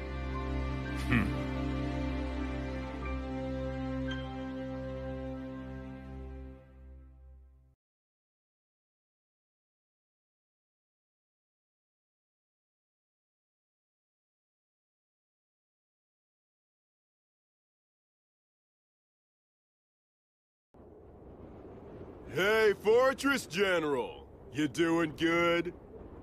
It'd be perfectly natural for two warriors to introduce themselves, say a few words before facing off.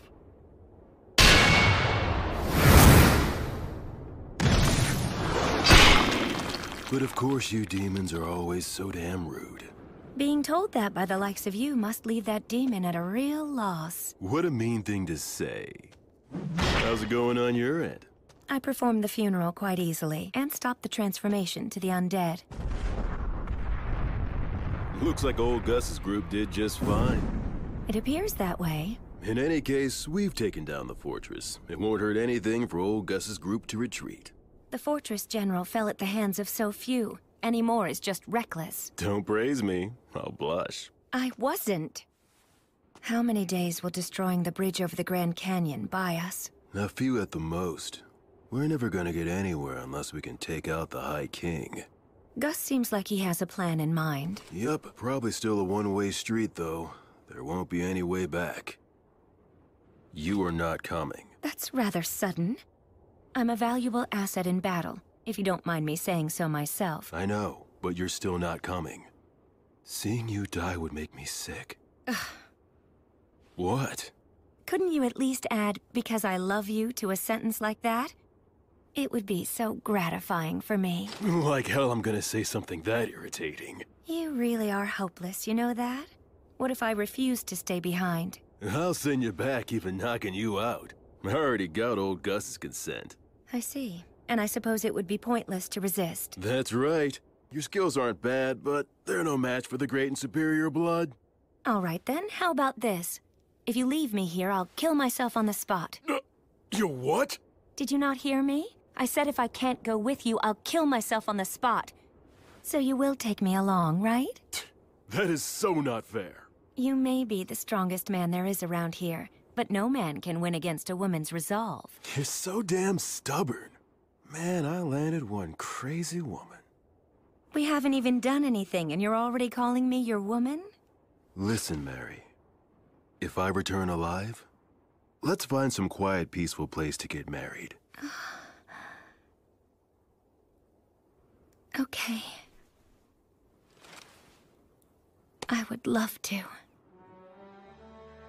I'd like to have a quiet house someday.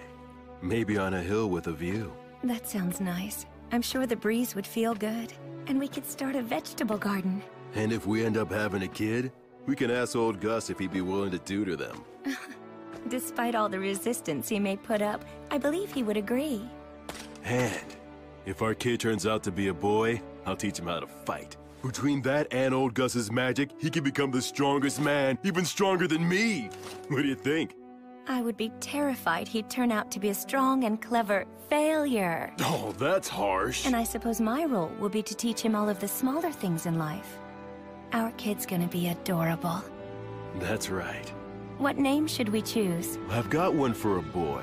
I hope it's not some weird name. It's a perfectly good name. Remember, he'll be our kid, so he'll probably have an unbending will.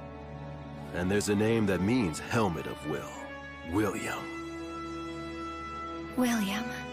What a fine name. I really like it as well.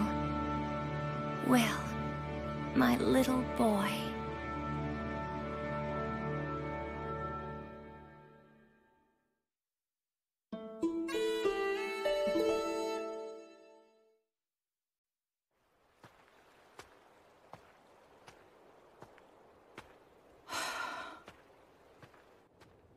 It's been quite a while since I departed, but I still haven't met any humans. All I see is the occasional wild animal and bizarre, distorted demons. It's so cold. It's been 200 years since Blood and the others were alive. Does that mean no humans have returned in 200 years? It's cold, but not cold enough for snow.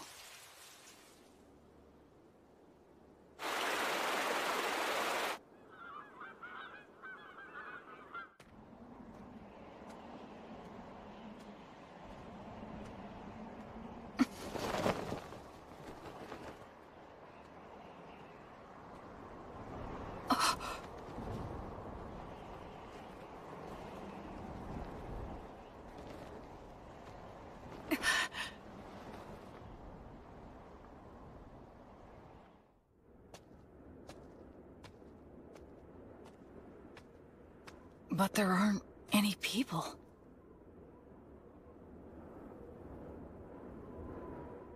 Immense magic left this scar? Gracefeel, goddess of light.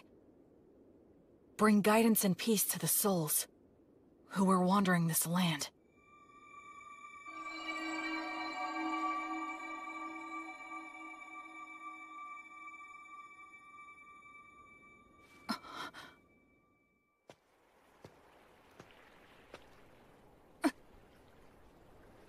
Yes, of course. It has been 200 years. The terrain's gonna change.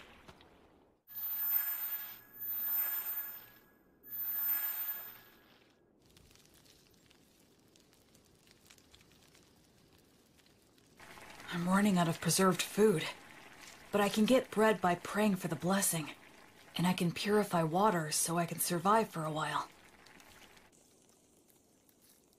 I sure hope I reach someplace that's populated soon.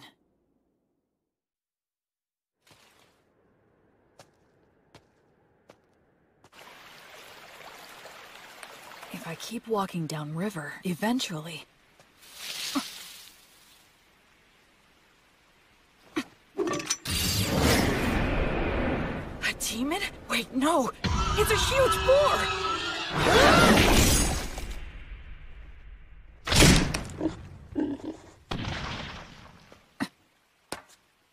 I should finish it. What's this? That's the same white fletching. Is he a hunter? Looks like I'm in a jam here. Both of our weapons are drawn and ready. It all depends on what he does. I finally met another person. I should show him I'm not a threat. Should I drop my weapon? He might attack, though. Should I pray for the blessing and show what a devout follower I am? But that might be mistaken for an attack. I need to choose my words carefully. I'm an outsider with no way to prove my identity. Erenura, Rumen Commentiribo. Ancient Elvish? Are you related to the elves? No, but I can see that you must be related to them. Your bow is elven, is it not? Well, you're not wrong there.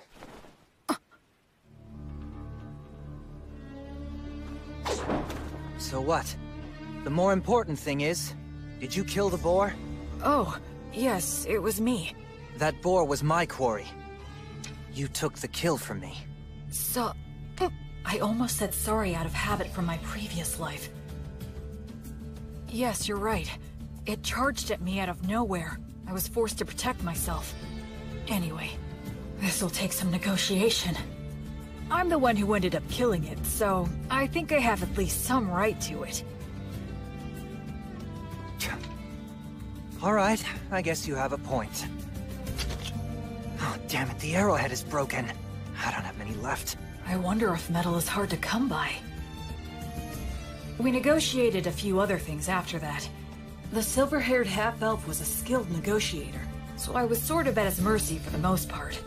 But he agreed to give me the boar's shoulder, in exchange for helping him butcher it. Wow, you know your stuff, huh? I'm sorry. You have my gratitude. We'll make good use of you. You're so devoted. Well, at any rate, this front leg will be all yours. That's it for the portions. Okay. I guess we should eat the liver now. It'll go bad fast. Oh, I've got a pan we can use. Flammo Ignis. Hey, you're pretty impressive with your hands. Kind of. I should keep my magic a secret for now. So, now we just wait? Yeah.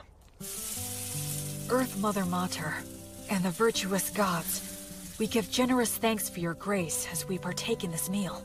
Please bless the food that is here before us, that it may robustly nourish our bodies and our souls. You really are devoted, huh? He doesn't seem to be much of a believer. But I'm the one with memories of my past life, while he seems closer to nature. It's so hot. Good stuff. This is the best. Huh? So you want directions? Well, the thing is, it's kind of hard to explain. I'm not sure how to put it. You don't look familiar. Seriously, where are you from? Telling him I was raised in the ruins by 3 undead probably wouldn't help things. I came here from the south. The south? Nothing further south than this, bro. Huh? We're as far south as you can go. Beastwoods in Southmark. I did come from the south, though. It's a long story. Oh, so you're one of those adventurers who scrounges for treasures in the ruins. Yeah, something like that. And then you got lost in the woods. I've never seen an adventurer who's so absent-minded. Whatever. Just keep following the river downstream, and you'll reach a small town in a couple of days. You'll figure it out from there. Thanks so much. Yeah, well, good luck.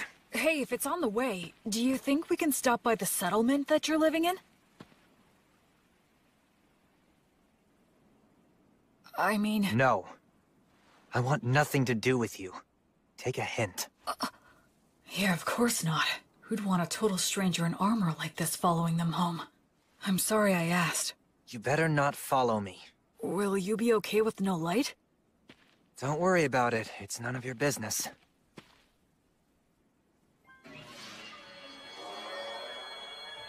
What are those? Fairies. I've never seen them. They say elves, as followers of the goddess of Fae, have a strong affinity with other Fae minions. I guess that goes for him, too. Later. My name's Will. William G. Merryblood. What's your name? Menel. Short for Meneldor. Not that we'll ever see each other again. Try not to die on the road. Meneldor. In Elvish, I think that means a very fast-flying eagle. He was a bit abrupt, but it was fun talking to him. He looked around my age, but they say half-elves are long-lived, so in reality, he might be a lot older than me. Oh, right. I should be close to a town. If I'll be getting more soon, I might as well indulge tonight. Tomorrow, I'll start by heading downriver to the town. After that, I'll try to get some information there.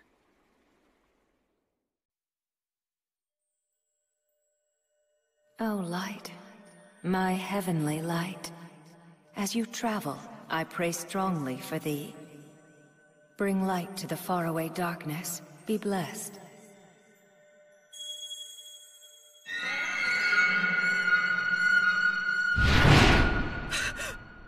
Metal, no! Was that a divine revelation? Lumen! A tragedy is about to befall a nearby village, and Menel is going to be caught up in it. Invenire humanum! That way! There it is! Did I make it in time? Erasus.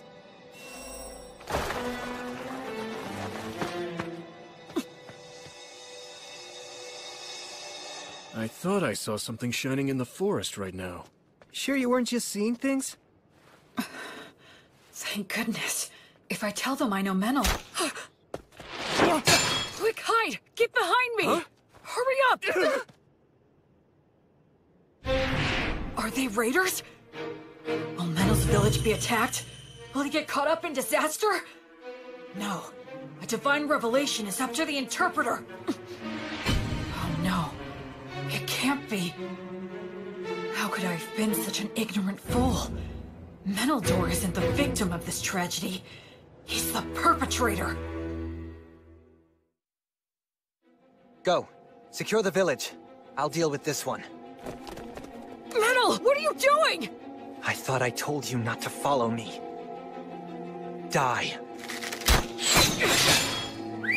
Everyone wake up! Get out here! We're under attack! Get your weapons! Acceleratio! Gnomes on gnomes slip underfoot. I have no strategy against someone who can use fairies. In that case... Huh? He doesn't even realize that if your muscles are built up enough, you can solve most any problem by force. Damn it. Salamander, burn him alive.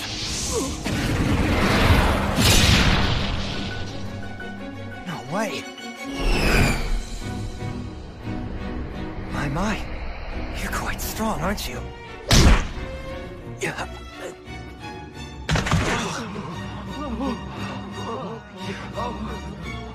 I need to subdue them all before anyone gets hurt or killed.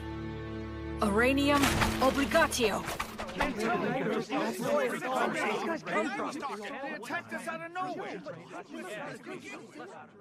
hate to let a warrior priest see us behaving like this. Thank you again. We appreciate all your help from earlier. Pleasure meeting you. I'm John. Likewise, my name is William. People from all over with different ideas about the law drift to this village naturally. It's always like this. This village is in an area of Southmark known as Beast Woods. Apparently, it falls under the rule of the Fertile Kingdom, but the law and authority of the kingdom doesn't reach these dangerous remote regions. So the area is dotted with villages populated by criminals, fugitives with no relatives, adventurers who scavenge the ruins, and other outsiders. Of course, I'm one of those people myself. So, what's going to happen to them? I'm not sure. Your guess is as good as mine. They're all from a neighboring village, which is about a day's travel from where we are right now. Neighboring village? Neither of our villages are all that well off, but I thought they at least had enough stored up for the winter. And we have always gotten along well enough. Also, that silver-haired half-elf is a well-known wandering hunter in these parts. He's helped us get rid of dangerous beasts lots of times, but this... Settle down now. Everyone's worn out from all this chatter. Time to take a break and have some water. This is our chief elder, Tom. Good day, warrior priest. John has told me all about you. Please allow this old man to also offer his gratitude. Oh no, all of this is because of the guidance of the Goddess of Light. Oh, well, in that case, I must express my gratitude to the goddess as well. Now, warrior priest. Is it safe for me to assume that if anything more were to happen here, that you would protect us? Yes. I swear on the light that is Gracefield that I will protect everyone here. All right, then we don't need to worry about our safety if those ruffians attack again. Now listen, everyone, I believe we should wake them all up and ask why they've done this. Do you all agree? We should hang all of them. That'll be hard if you care. Prisoners like these guys ought to go quickly. But it's dangerous to do that before we know anything. Maybe the warrior priest here can help us to decide. It seems like he wants to question them before proceeding with a plan. The demons. Our village was destroyed by them. Many died. Half of our village is gone. Our women, children, and wounded were left with no food or any shelter in wintertime. If we're gonna die with just the shirts on our backs, then... I'm the one who suggested the raid. I knew we'd lose against the demons. We would be better off looting a village and going somewhere else rather than dying. An old lady in that village named Marple helped me out a lot. And this Marple, what became of her? She died. I see. Just hang me. This was all my idea. It was me who deceived these men. Please let them go. I beg you. No way we can do that! Like hell, man. Just hang them all! Stop. We owe a debt to this hunter. And I do sympathize with the people of your village. However, we have no choice but to hang you. Since they have nowhere to go, if they're set free, they'll just loot again. They have to be killed for the safety of the village. That's the smart choice. But my mother told me, love others unconditionally, and always do good things. And my father told me, move forward with faith in the results you'll achieve. And don't get so stressed that you freeze in place. I still carry their words with me, right here in my heart. Excuse me! I will overturn this hopeless situation before me. Can this be resolved with money? Compensation, monetary atonement? Are you familiar with that custom here? Well, of course we are, but Who here would be able to pay for that? These guys are flat broke! I am able to pay the money. Warrior priest, why would you offer this? Because demons are my arch enemies. They're the ones who killed my parents. Besides that, I swore an oath to the Goddess of Light that I would banish evil and save the suffering.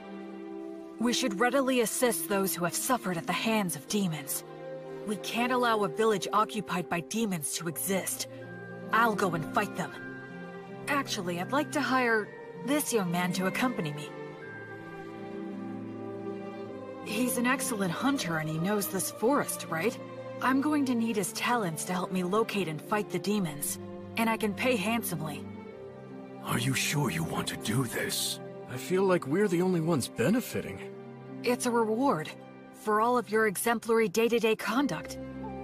Gracefield, the goddess of light who governs souls in the cycle of death and rebirth, is always looking upon your daily lives with her compassionate eyes.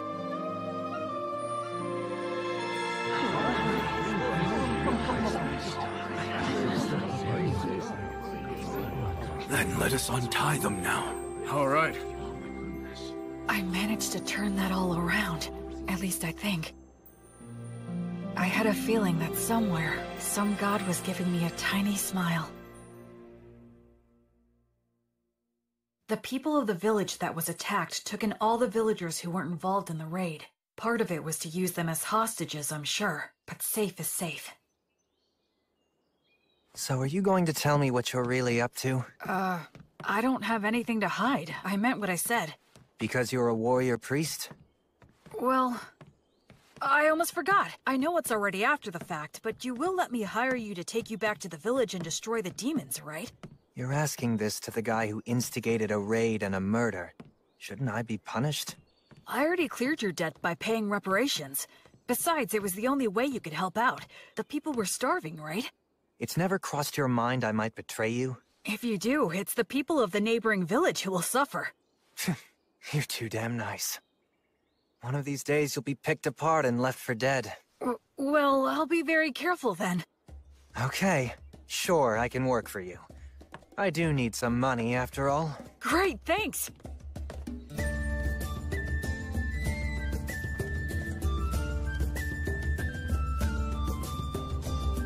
So, what are you gonna do for the time being? Huh, Mr. Bossman? Our challenge is that demons have occupied the neighboring village, right? I guess we'll just charge in. We don't have much time. Oh, what, are you insane? There are a lot of them, and they've got demon beasts. You got a plan? What are our odds? It'll be fine. I'm used to them. Well, you are right that we have to hurry. The people who died might have turned undead by now. If that's true, I need to return them to the cycle before they get lost and end up stuck here.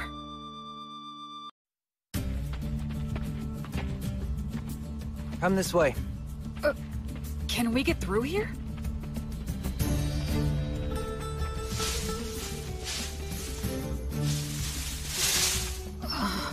This is perfect. We'll camp here tonight. Dear Green Ones, grant us shelter, a bed of grass, roof of trees, and strength for any surprise guests. Wow! It's not such a big deal.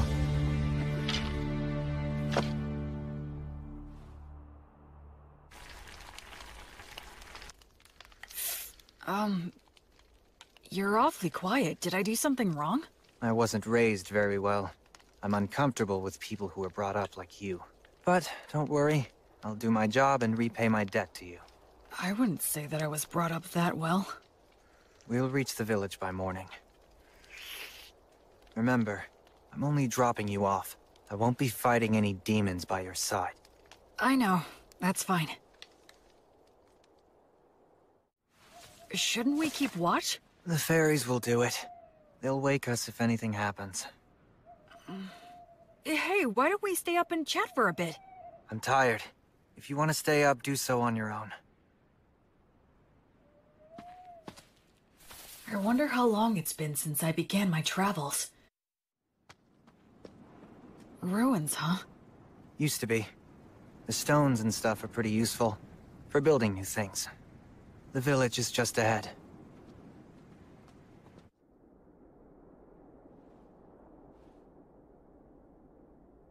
They're here. Yeah.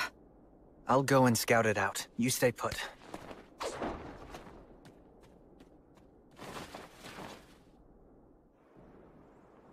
A ritual? Yeah, at the ruins of the village temple. Those damn demons. How's the temple laid out and how are they organized? About like this. There's no ceiling, and some of the walls have collapsed. They formed a ring in the center to perform their ritual. There are 2 commanders. They have faces like lizards. I forget the name. Vroskis? Yeah, maybe. It's something like that. And what else? They have several soldiers patrolling outside the temple.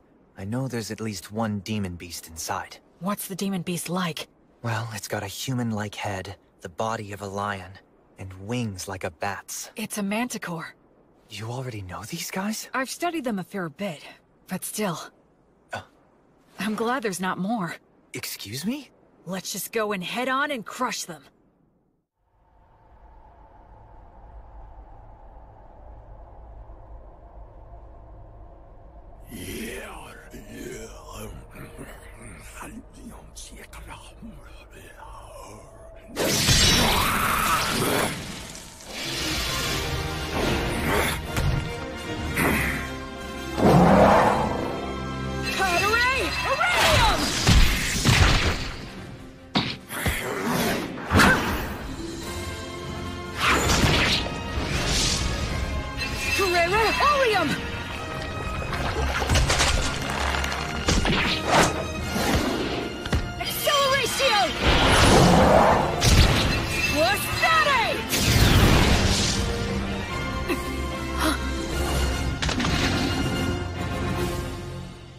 Hey, I thought you said you weren't going to fight. I jumped in because I could tell you were winning. I don't know many people who could tackle those guys alone and win. The conditions were in my favor. Regardless, your strength is abnormal. Do you do some special training or something? Oh, I eat a lot of bread, I guess. Humans usually don't get stronger just from that. Well, I think we took care of the bulk of their forces. All that's left is to clean up any surviving demons. I hope some of the villagers survived. Oh, hang on a second.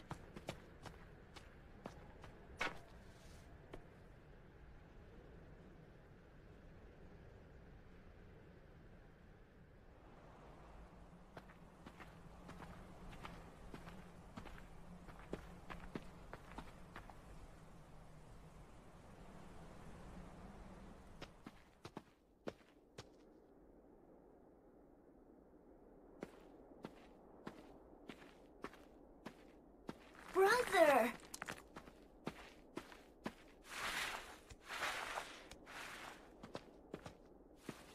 Brother Menno, it's really you. The demons came. They attacked the village. It was so hot, but I stayed strong and didn't make any noise because I told myself to have faith and believe that you would return for me. And Brother Menno, you did come back. Thank you. Why won't you? What's wrong? What happened? Did I? Hey! Listen, you did well. You did a good job. Who are you? I don't... Don't worry, I'm a good friend of Brother Menel's. I'm sorry. He's a bit unsteady on his feet because he's very tired.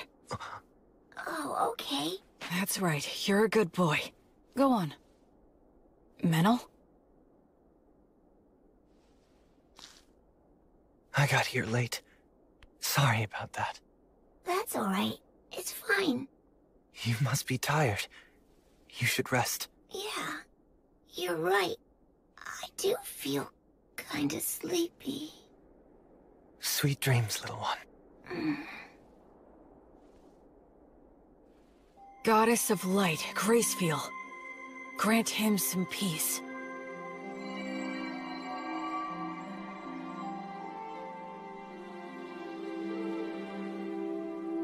Hey, What's wrong? I'm really sorry. Sorry for what? I underestimated you. I thought you were just some rich boy who happened to earn a god's protection and got cocky, spouting mindless cliches. Anyway, I'm sorry. Don't worry about it. There was still a distinct look of pain on his face, but Menel also had the faintest of smiles. He didn't hesitate anymore after that. He held the hands of the undead and exchanged farewells with them.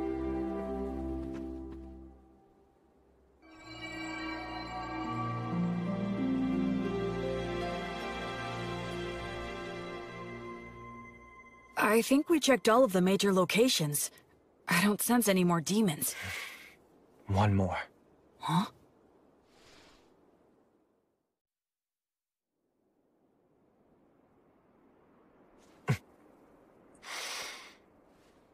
Hey! You in there, old Marple? Huh?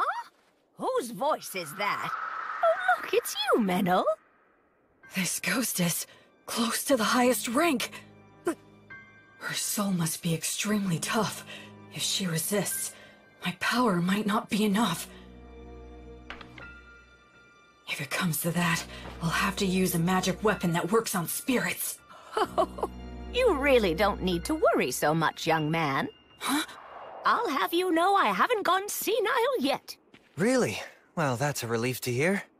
It seems you stayed behind because of some lingering attachment, but this kid here is a genuinely virtuous high priest.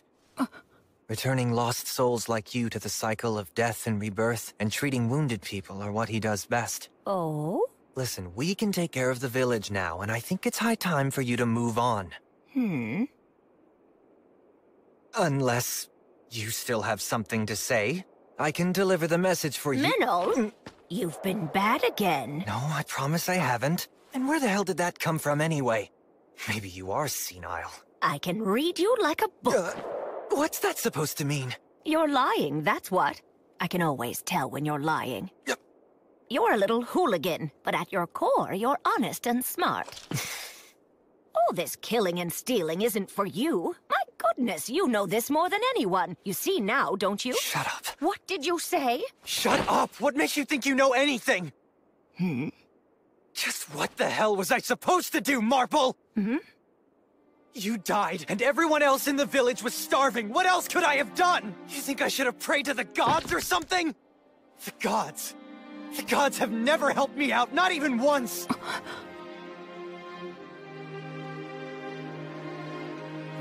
Damn it! Damn it! Damn it! Damn it! Damn it!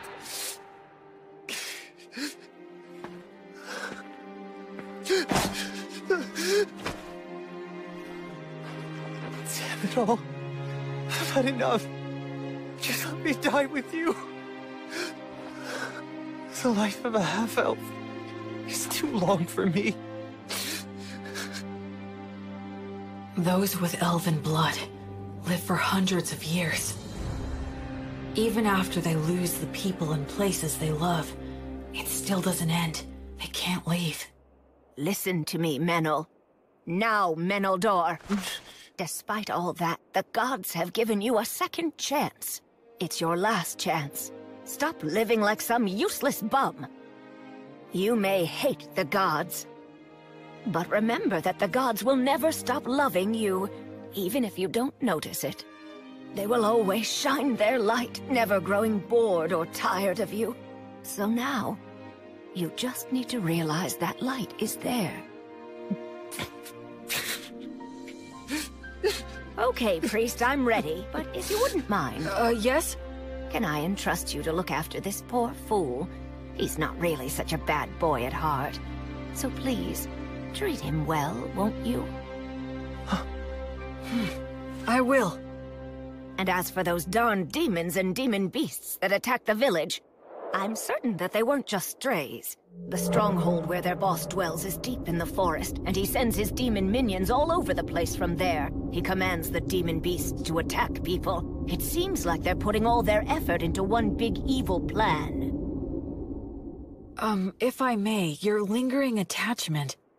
Well, I couldn't pass on without making sure someone knew this. Anyway, I appreciate the offer, but I won't be needing your help. You see, someone's already waiting for me. Oh, she has someone.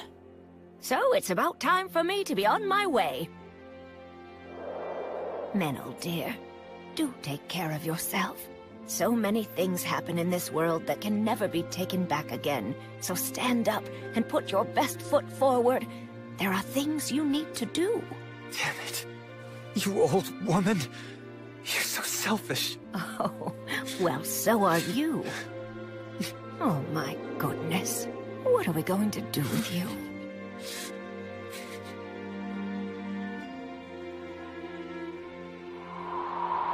Well, I'll leave the rest in your hands. Of course. You can count on me.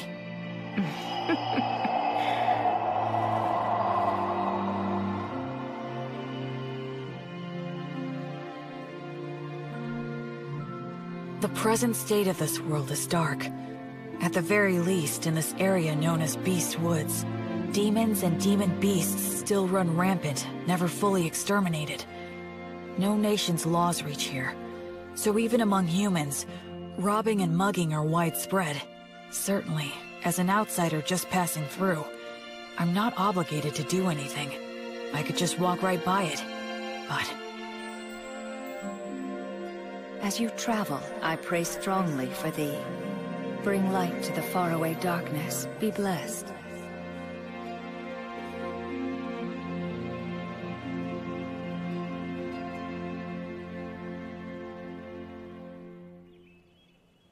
A few days later, the villagers returned. Though they were shocked to see the state the village was in, they eventually gathered up their remaining farm tools and started digging holes to bury the dead. And we all laid them to rest together. So, what are you planning to do now?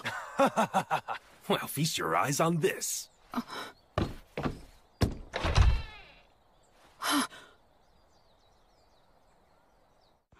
Just for tonight, we're throwing a bit of a party to mark our return to our village and honor our fallen. And since you're the savior who got our village back for us, we would be honored if you could join us this evening. I'd be glad to. Oh boy.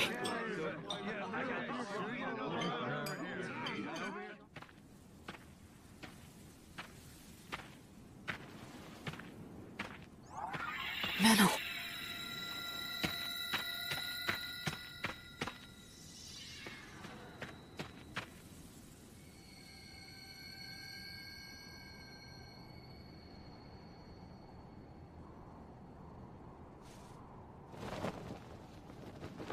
Hey. That's a beautiful view. Looks are deceiving. Those ruins are actually an undead nest. Countless adventurers have gone in, but none have ever come back. Oh, I see. Okay then, I'll go there tomorrow. Huh? Were you even listening to me? Yeah, you said it's an undead nest, right? If it is, I need to go and return them all to the cycle. I forgot who you were for a sec. Being around you throws me off my game. And here I thought I was a much more indifferent person than that. A little late to say that after the way you were wailing earlier. Well, why are you saying that to someone who's already depressed? Hey, Menel, what was Marple like? Can you tell me about her? She's strange, exactly like you saw her. I was born up north in Grassland, in the great forest of Erin. That's where all the elves live. My mother was a woman of insatiable curiosity. She took off somewhere outside the forest, came back pregnant with some stranger's child. Then she gave birth to me and immediately died. I grew up at a different pace than everyone around me. And the thing with my mother didn't help. They said I was a disgrace, And since I didn't fit in the first place, I ended up fleeing to the forest. Of course, the world outside was no paradise either. But luckily for me, I could use a bow and arrow as well as knives. And I could see fairies. When I ran into enemies that wanted to eat me, I had the skills to kill them instead. If I didn't, most likely I'd be prostituting myself out in some back alley. You do have a pretty face. What's that? Nothing. Go on. Anyway, I became an adventurer and slowly made my way to Southmark, where there were a lot of old ruins still. But a member of my party betrayed me in a fight over the loot we found amongst the ruins. He poisoned my food and I nearly died. I killed him with my own hands.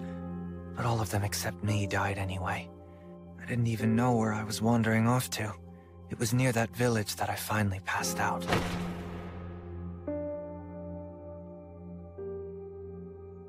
Marple was the one who found me and took me in. At the time, she wasn't that old yet, but she was still such a weird woman. She lent her bed to the antisocial kids she'd found lying on the ground. She let me eat her food, and even lectured me about trying to live a decent life. A lot of people ended up at that village after being found by her. What was she exactly? I have no idea, really. Of course, she's dead now, so we'll never know. That happens a lot on this continent. She did take me in and looked after me well. That's when I started pretending I was a hunter. There are a lot of nasty creatures and demon beasts in this area. I was relatively useful, and I had a place to belong, but I lost it all without any warning. I got all the survivors together so we could be the ones doing the stealing, but thanks to you, we failed miserably.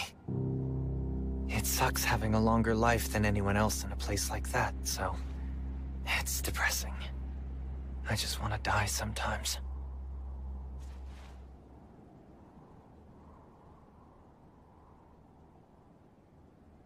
Well, I suppose I'll get back on my own 2 feet soon enough. Huh? What? Stop making faces at me. Huh? Just saying that there's a huge difference between your priest self and your normal self, huh? What? So Will, priest of the goddess of divine light, I'm grateful to you. You stopped me before I could do something irreversible, and you saved the people of the village. Hence, I'm asking to receive the light of the goddess through you. Do you accept what I ask? I will act as the medium. You can form a bond with my goddess. I will pray for you. May the divine goddess of light, Gracefiel, hereby love you, illuminate you, and always walk by your side in your travels. To my guardian deity, I swear to live my life honorably. Please shine your light upon my path. Help me atone for my sins. There'll be tough times ahead, and I might want to die now and then. But I'm not gonna stay down. I'll put my best foot forward, like the old woman said. Menel, you're really strong. It's amazing. I admire you. Come on, stop being gross. Between the two of us, you're the strong one. Where exactly does your power come from? I'm not strong. I just lucked out and happened to get amazing teachers in my life, that's all. Well, I'm not going to meddle. Anyway, ready to head back? Mm-hmm.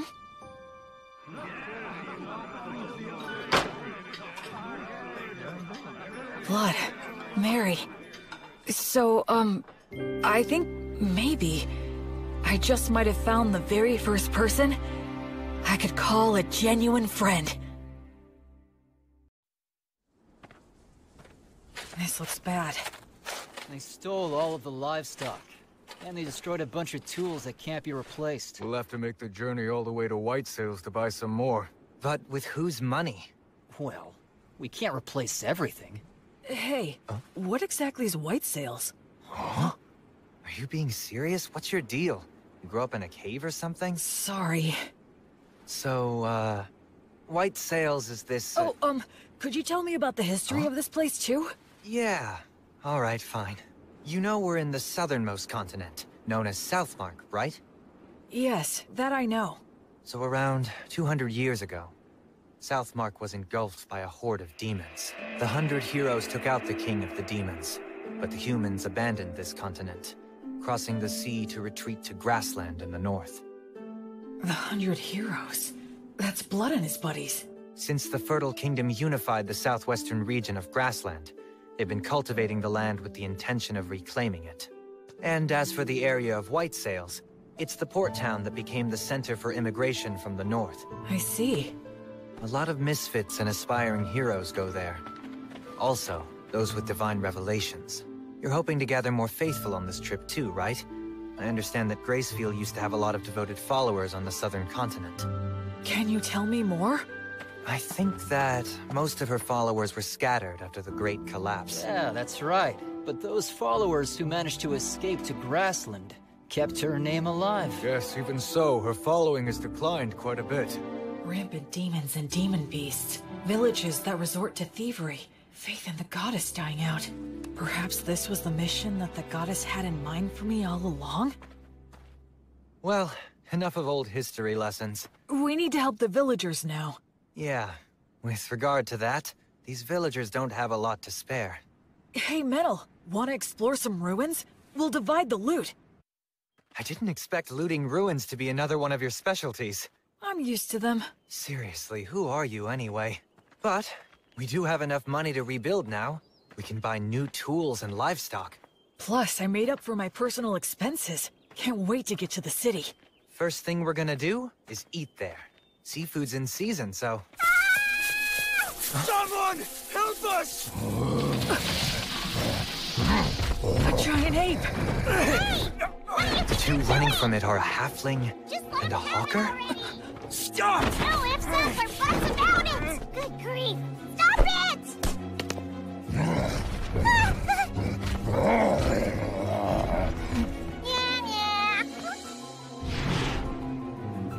Who are you? What is this dangerous? Blood told me that when facing a wild animal, the moment you break eye contact, you lose. Well then, come at me if you're going to. We can do a little wrestling.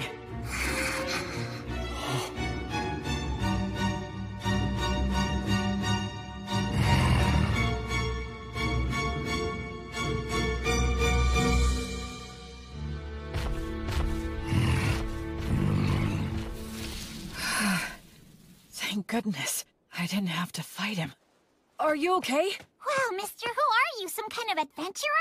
Not many people can stop an agitated giant ape just by looking at it. You're incredible! Oh, I'm Robina.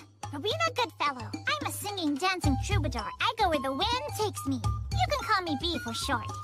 And that dork over there is Antonio the Hawker. I call him Tonio. The company he worked for went under, so now he passes himself off as a hawker on remote country roads. Sometimes it's hard to get a word in edgewise. We were just on our way back to White Sails, which is my home base. White Sails, huh? Boy, you really saved our hides. Thank you very much. My name's Meneldor. I'm a hunter around here. We were about to do some shopping in town.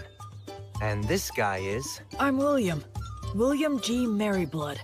I'm a priest in service to Gracefield, the goddess of light. You can call me Will.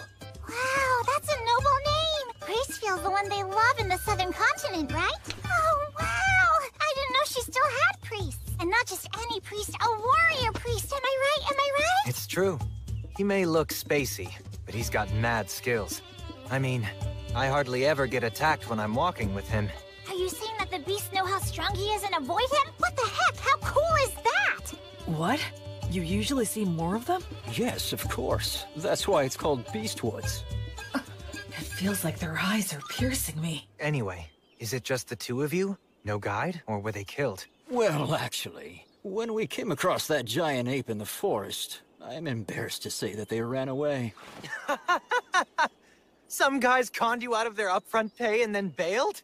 You need to get way more savvy about people, Mr. Peddler Guy. I'm rather ashamed. And they made a big old racket when they ran too. It was really nuts. Giant apes don't even normally attack. They just look scary. They both lost their guides? So now what are you two gonna do? We'd be more than happy to take you with us if you want. We'll just say you owe us one. I'll do the deal-making, not you. So, we'll owe you one of what? We want to buy livestock, and some other stuff in White Sails. Ah, I get it. If that's what you want, then I'd be glad to help. I can introduce you to a dealer that I know. We appreciate it. And sorry for butting in. This guy has no idea how the world works. So were you really born as a true noble? He has that air about him, like he's pure and untainted. Nah. If I told you about my origins, I suspect you'd have a hard time even believing me. You mean you're of such noble birth that you can't talk about your family? And a priest to an unsung god, too! Wow, that's fantastic! My poetic heart is bursting with inspiration! Wait. No matter what I say next, it'll probably only make it worse. Now what? Okay, it's settled. Let's get moving. Yup, time's a-wasting!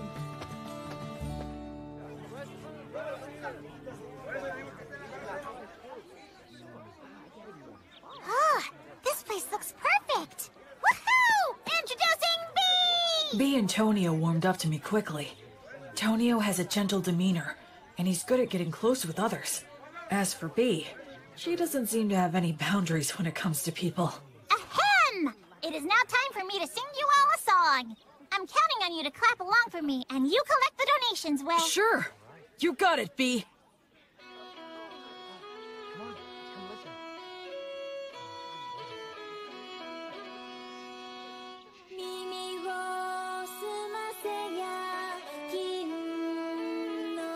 It's amazing. Every time we walk into a village, she lures everyone in. It's really impressive. She never gets tired. Very well. Right here. They make a good combo for doing business. Huh? A lot of hawkers use high-pressure tactics or even petty thievery to make their cut. I see. I guess it's true about him working for a company. Hey, Will. Oh? Excuse me, I'd like to ask you something. Sure, what is it? Well, this is my question. Can the blessing you invoke heal sickness and injury? Yes, it can. I see. Then I have a proposal for you. Huh? Goddess of Light. You're as good as new. Oh, wow. Thank you. I'm so grateful. How much do I owe you? Oh, don't worry about that. Offer your thanks to Gracefield. And if Tonio has anything you like, please purchase something from him. I'm a priest who is still just in training. Yes, okay. Thank you so much. Let's get something to celebrate your recovery. How about this hairband? So B attracts the people, Will offers his healing, and both bring him some business. Smart guy. Tonio's pretty cool. Yeah, I think this will help with the return of the Goddess of Light. Your power is damn impressive, though. Well, the blessing is a rewrite of reality through the sublime power of a god. That's how it can heal a wound as if it had never happened. Huh. I'm only borrowing this power from the goddess. I have to be careful not to mistake it for my own power. What? Still in training, huh? Well, I really am still in training. Will? Done with your free treatments? Oh, yeah. Then come with me. Huh? There's a party to celebrate everyone's recovery. Right now? If they're at a party, she can sing again, and he can sell more of his goods. He's a sharp salesman. We continued to pass through several villages, earning money in the same way, as we made our way north for a couple of weeks. Then we emerged onto Wheat Road. Let's sleep over there tonight. Man, you guys went too crazy. It's already dark. Sorry about that. Whee! I'm in such a good mood today, I'm going to give you all a free performance. Wow, how generous of you. Now, wonder what I should sing. I think Race Stop the Penetrator is epic, but it's way overdone these days. I know! The Three Heroes from the Killing of the High King. It's a really good one. It's got the Wandering Sage, War Ogre, and the beloved daughter of Mater. Ah, that sounds great. Now that's a solid pick. Actually, I haven't performed it in quite a while. Hey, what's wrong, Will? Oh, it's nothing. Go for it. I'd love to hear you sing. Great, you just said the magic words. Without further ado, then. These are bygone days, now far away in the past. Oh, countless wishes now left with no way home. I can only play your melody loudly. to be carried upon the passing winds. The story takes place before they were known as heroes, when the three of them were traveling together. A certain remote village that they visited was attacked by a wyvern, and a beautiful half-elf was chosen as a sacrifice to appease it. Upon hearing of this, Mary said they should save her, but Blood asked where they could possibly get the money, and Gus said nothing. Their personalities in the song are slightly off, I think, but still, it brings their voices, words, and expressions clearly to my mind.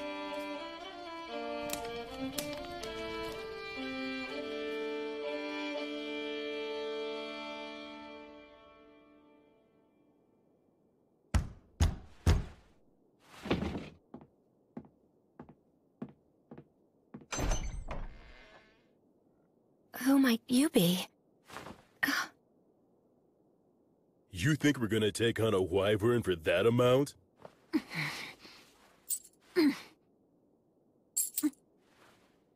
Ah, what fine money. Look how it sparkles and shines. If this will be the payment we're given, then... We have no choice but to do the job. Oh, damn, you're such pushovers. There's no profit here. I'll pay more if it's not enough. You can sell me to a slave trader if you want! You think even that's enough? You do have some guts in you, kid. You're small, but a mighty warrior. When a warrior swallows their pride and asks for help, it's only right to give that help. Let's do it!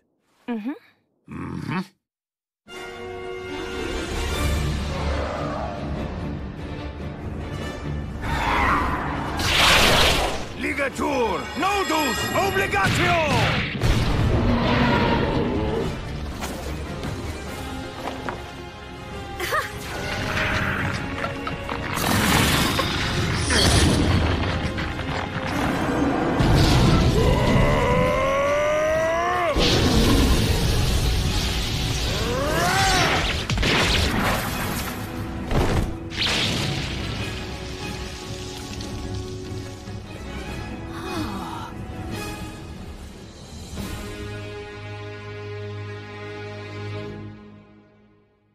So, what are you gonna do now?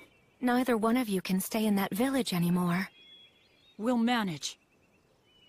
Then take this with you. Old Gus here carved words on it. It'll serve you better than some cheap good luck charm. You certainly can't be a warrior if you don't have at least one dagger with you. Please, take this as well. Take care of yourselves, and be good to one another. You will face many difficulties, but never forget the value of perseverance. But this is more than what I paid you. We can't accept it. Ha! Who said we're giving it to you? It's an investment, merely a loan. A loan?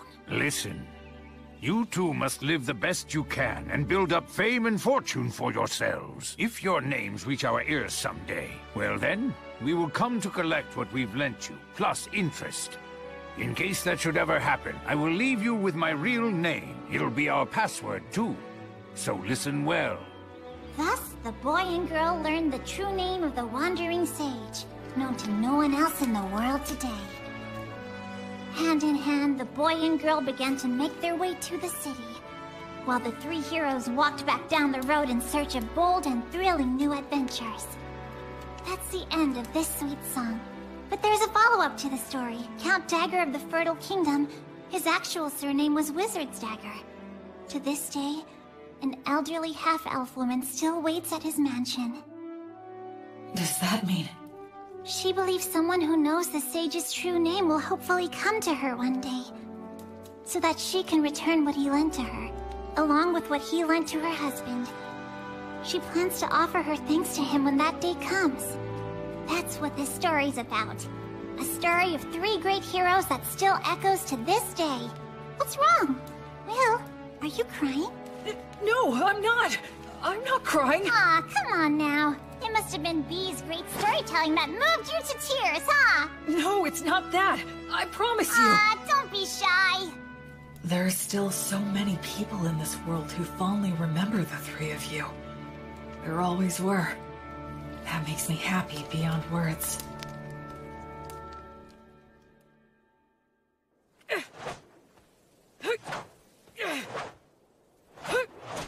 fertile kingdom, huh? Once we cross the sea, maybe we'll meet people who still talk about blood and the others. Hey there. Huh? I see you're up. Looks like you're working hard. Hey, Tonio. Will, you're a strong young man. You think so, huh? In looking at you, it's become clear to me that your movements have been refined many times over. But, then again, maybe you don't want to hear that from a guy who got conned by phony adventurers. In any case, it's obvious that you're used to handling that fine dwarven spear. And those who can handle that masterpiece have to be a master themselves. But there is one thing I don't understand. Something you don't understand? I'm curious to know what it is that you desire. Why are you asking me this? Well, because I'm a merchant. It's my job. I move product and grant people's wishes for fair wages. Satisfaction is a merchant's specialty. You are quite a mystery to me. I can honestly say that I have never met anyone like you before. You are strong and you have courage. You're educated and have good manners. And you're not hurting for money. But you're not really like a noble. You're more like a holy knight that I've only heard stories about. And so, that's the reason I decided to ask you directly. What is it that you as an individual desire in life? Or is it that you're strictly a representative for your divine goddess of light? I had a happy little life up until now, but I lost it shortly before I set out on my own. I gained the divine protection of the goddess of light in its place. There's still so much stuff that I don't know about in this world. And so, I'd like to start learning about it. I'm sure that in the process of learning, I'll naturally find out what it is I want. Oh, I'd like to have friends and companions, I guess. Is Menel not someone you'd call a friend? Well, actually, I think he and I get along fairly well, but he seems hesitant to acknowledge me as his friend. He only ever calls me priest, like he has to put me on a pedestal or something. Yeah, having friends is important to me. Yes, I understand. Then perhaps I will nominate myself to be in third place position. Huh? Because I'm sure Menel and Robina would be mad if I jumped in line ahead of them.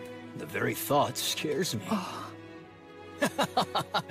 Well, shall we get some water and start preparing breakfast for everyone? Yep. Okay, here you go. Wow, so good! It really is. You're a fantastic cook, Tonio. He sure is. Honestly, it's one of the only reasons I travel with him. We're eating a lot better now, thanks to Tonio's good cooking. That's right, you can't cook to save your life. Well, it's just that... Hey, Menel, your cooking isn't all that hot either. What? You ate it. Well, we always get good bread from Will at lunchtime. Isn't that so cool? He prays and it suddenly appears. I'd prefer to stop as little as possible. I'm grateful to have food I can eat as I walk. Cool. Let's get ready to leave as soon as we're done eating. Yeah.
There's no entry inspection or toll?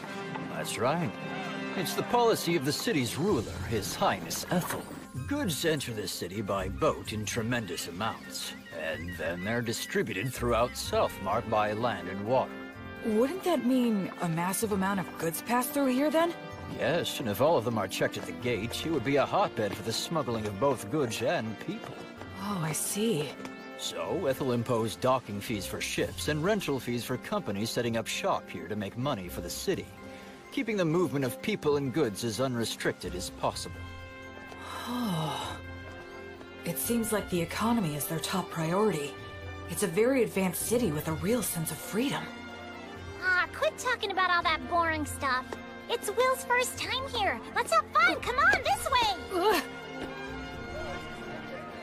Will, this is the city's biggest market. Wow, real people. That surprises you? Oh, look! So beautiful. All this jewelry is in style right now. In style? Yeah, you betcha. They have the latest styles here? That means these people are doing well enough to contemplate things like fashion. It's just one shock after another in this city. Is that... Yeah, that's a street light. Street light? You don't know what those are? Gosh, you're behind the times. Every evening, the apprentices come out. They're from the Academy of Sages, and they light up all the posts which have the words of light engraved on them. So the people here have light even at night. This assignment serves as training for apprentice sorcerers, and they can earn a little pocket money as well. That operation over there is also a large source of income for apprentice sorcerers. What is it? Oh, come on, Will. Even you have to know what that is. It's the public bathhouse, Balnea. Balnea? Huh? What's wrong? A public bathhouse? They have baths here? The water's so clean, you can see right through it. Oh yes, so that's an effect of the words of purification. Instead of the massive amounts of fuel it would take to heat the baths, they can use words of heat. That's amazing. So it's less like a bath, and more like a sauna and a cold water pool. But still, it's incredible. The breeze feels so nice. I use words of purification to keep up good hygiene on the road, but it's great to have an actual bath. Boy, it feels good to have a bath after so long. That's for sure. I just hope things don't get all messy again now. What are we gonna do next? One of the best things ever! I'm always so hungry after a bath. You two must have been super starving, huh? The food is quite good here. Agreed. I think we all could have used a little more broth, though. It's absorbed the flavor of the fish so well, and the saltiness is just right. I haven't eaten anything like this since I left the temple. It tastes like civilization. All these dishes are so delicious, I can't remember what we were talking about. This is also delicious. Excuse me, could I get a refill? For me too. Coming right up. When we're done eating here, we can head over to the temple. Will, since you're a priest, you need to pay your respects, right? Oh, yes, you're right. Wow, that must have cost a fortune. Don't be like that, Menel. I'll be back as soon as I'm done. Please wait here for just a bit. Are temples in cities always this big? It looks like a beautiful work of art. It feels more like a tourist destination. Excuse me. Yes. Can I help you? I was wondering if you could tell me if there's a high-ranking priest here. I've received divine protection and become a priest, so I wanted to pay my respects. Pardon my asking, but which deity do you serve? I serve the goddess of light named Gracefeel. Oh, the goddess of light. That's a problem. Why's that? Priests of the goddess of light are quite uncommon, so our rules compel me to use the prayer of faith detection. Okay, that's fine. I guess that makes sense. It's inevitable that people would be skeptical of a priest to a minor god. I could be a priest to an evil god in disguise. The thing is, all those individuals with the divine protection that qualifies them to determine another's faith are out at the moment. They're all out? Yes. It's because attacks by demon beasts have been on the rise everywhere recently. All but the vice bishop are extremely busy right now. Vice? What are you doing in the middle of the aisle? Huh, Bishop Bagley! Answer me. I asked you what you're doing. Well, I just... It's an honor to meet you. My name is William G. Merryblood. I have earned the divine protection of Gracefield, the goddess of light, and I have come to the Temple of Whitesails to pay my respects. I see. I am Bart Bagley. I am in charge of this temple. Gracefield, huh? The deity who has been completely lost as of late? And what if you're a suspicious person using her name, planning a very dangerous plot? You have every right to be suspicious. Is there anything I can bless to prove myself? Ha! You novices are so quick to rely on your divine protection. Listen to me. Divine protection is not something to be used lightly, nor is it something to use ostentatiously either. He has a point. Gus said the same thing about using magic. I was using my blessing freely since it poses little risk, but... Yes, of course, you are correct. I truly thank you for reminding me of my lack of experience. Ha! Explain what the teachings of the Goddess of Light mean to you. Light only exists in the dark. Words only exist with silence. And life can only exist where there is death. You enter his name in the registry and show him around the temple. Yes, but we haven't performed the prayer of faith detection or the prayer of lie detection. You fool! What did I just say, you idiot? Right now, I need to go make an appearance at the Weavers Guild banquet. Spend your time as you please, but do not cause any trouble, and make sure to offer some money.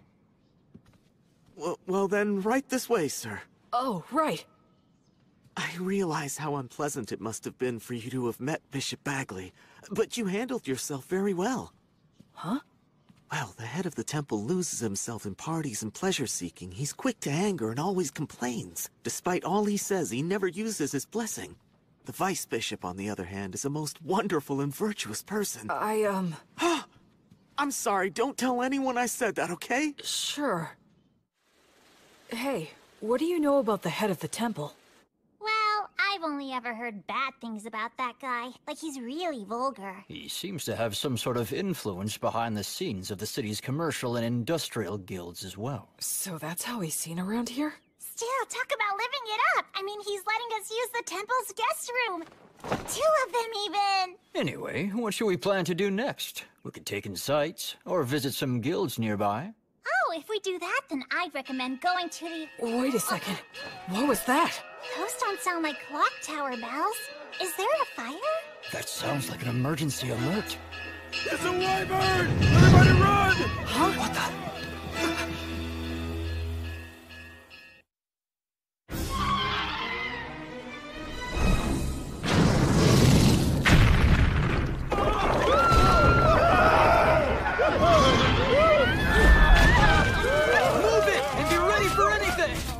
Come help us! He's pinned under rubble!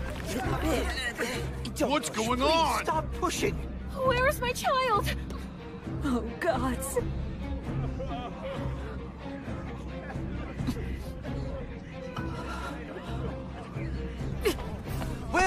Will, wait!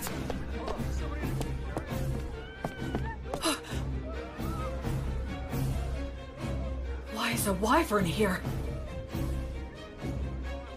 Fire! He said all the high-ranking clergy are out right now.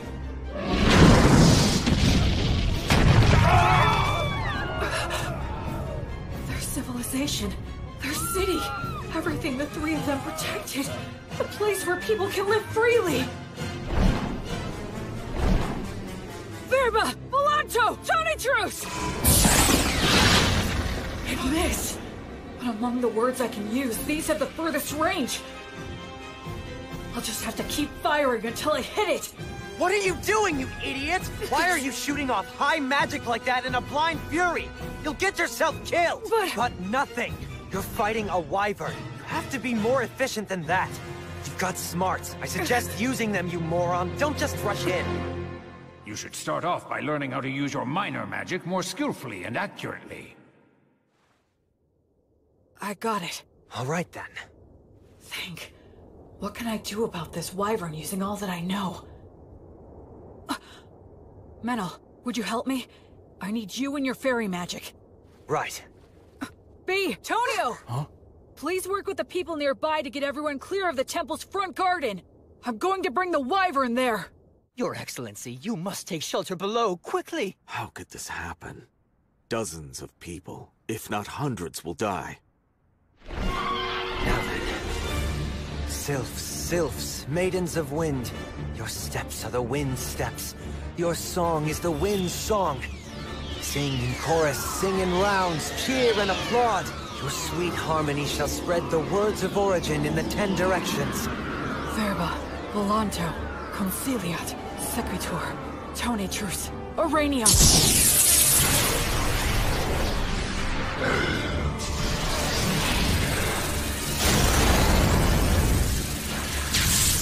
Is that magic? There's a fairy user too? Oh man, are we lucky. We've got this. We can do it. Hurry!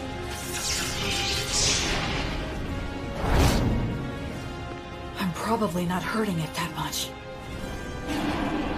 But that's fine, so long as the wyvern identifies us as its enemies. Almost all beasts of this type are highly aggressive. Even in situations where they could get away, they'll choose to take the offensive. Here it comes. Truth is, the rest of the situation depends on how close my skills have come to theirs. Goddess, I now fight for the sake of my oath. To banish evil and save the suffering. Pray. Pray. Be as unbreakable as a diamond. For eternity. For all eternity. Reject all that is evil. On the flame of Gracefield, goddess of light!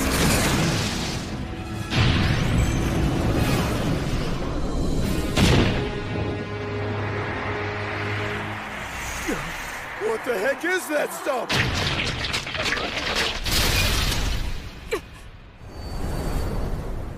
Sylphs! Beautiful maidens of wind, dancers in the gale! Show those ones foolish enough to fancy themselves better dancers the bitter taste of earth!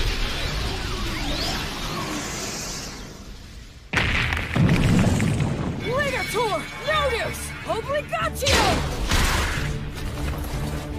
It's bound up. No, it's trying to tear them off. Damn it, Strong. Acceleratio!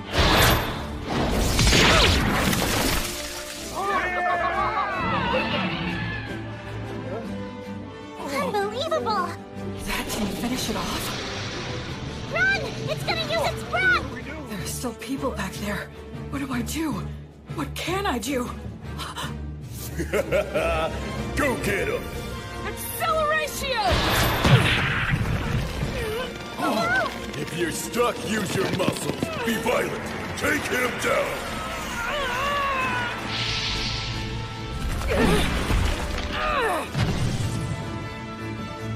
A neck throw?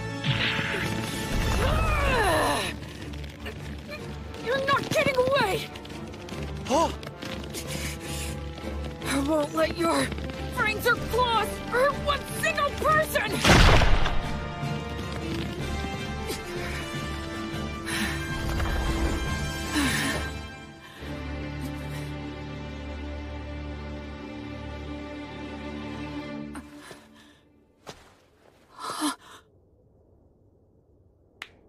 Well done! Excellent work!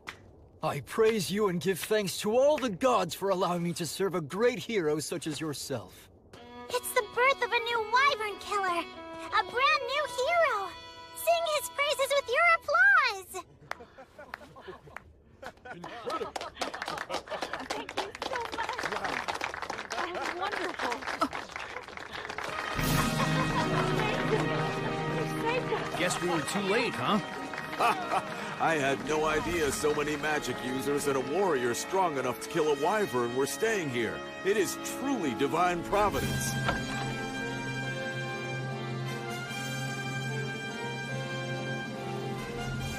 You're full of all kinds of tricks, aren't you? You're surprised? I'm used to your crazy antics by now. All I could think of was how inexperienced I am. Huh? It was great for a first attempt, and I was just lucky to land a surprise attack. But what was that black miasma stuff around it? Hey, you brought down a real monster. Reflect all you want, but be happy. It's hard for me to be happy if you're not happy. When he puts it that way, There's a lot I could have done better. But now I'm a wyvern killer like the three of them. And that does make me happy. Yeah. Menel, thank you. I owe it all to you. Yeah, we did it. Come on, you know damn well it was almost all your doing, you idiot. Is the wyvern killer here? Yes, that's me. How can I help you? Please, come with me, quickly. His Excellency, the Crown Prince, wishes to see you right away. Welcome to my mansion. You're a great hero. So, this is the Crown Prince of the Fertile Kingdom, the Lord of White Sails, and the ruler of Southmark. It's more than I deserve to stand here in front of you, Your Highness. I came immediately when I heard your request. My name is William G. Merryblood. Oh, you are well versed in the old etiquette. I assume you are of high birth, correct? No, if Your Highness could please refrain from asking about my origins. That must be some story. So be it then. Please, have a seat. Thank you.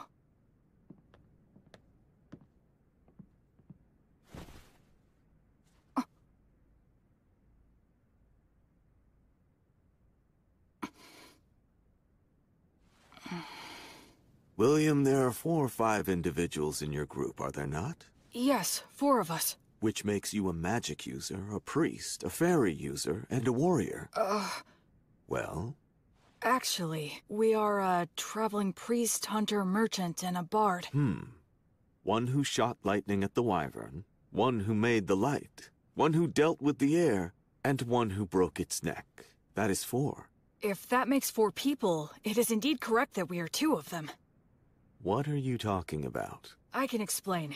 My friend there, Meneldor, called the fairies, spread words, and manipulated the air currents to bring the wyvern down to the ground. So you're saying your friend is the fairy user then? And the rest? The rest was me. I'm sorry, but would you mind telling me what you did back there? I used brute force to break the neck of the wyvern. You killed a wyvern and aren't delighting in it? You really are a valiant warrior. Well, Can I do anything to fix the damage the wyvern caused? Of course, work has already been done, and more is yet to come. But there's something even more important that must be done. And it has to do with offering my thanks to the hero, for example. Oh no, Don't be modest, William. I do not want my people to see me as an ungrateful man. On behalf of the people of White Sails, I, Ethelbald, thank the both of you for your courage. You did well to minimize the damage caused by a wyvern's surprise attack. I am unworthy of such praise. I would like to bestow upon you a reward. Is there anything you want? If I may, Your Highness, I traveled here today via Beast Woods to the south. The villages in that area are currently under threat by an army of demons commanding savage demon beasts. I see. So if I may ask you, would it be possible for Your Highness to send his soldiers over there to help hunt down the demons? It's not impossible, but it would be difficult. You saw that wyvern. Within parts of Southmark that I govern, demon beasts like it have caused frequent incidents. You mean... Of course, it's that toxic miasma. Any being it touches is corrupted and turns savage. Are you certain you are well yourself, William? I am naturally resistant to poisons. Oh, that is good to hear. Under the previous king's policies, we expanded our domain too much. We cannot even sufficiently protect the villages we directly govern at the moment. Do you understand what I'm saying? Then, would you give me permission to hire adventurers and mercenaries with my own money and organize an army to drive out the demons?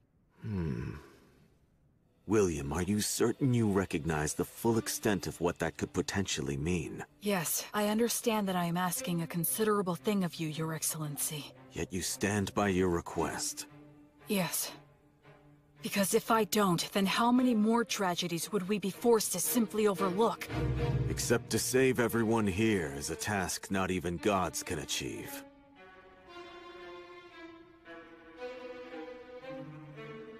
Honestly, If only you were some nameless man making this audacious request of me. You are right. But that being said, had I not killed the Wyvern, I would never be speaking with your highness. That is also true. But I must also consider the option.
I must also consider the option of having to kill you.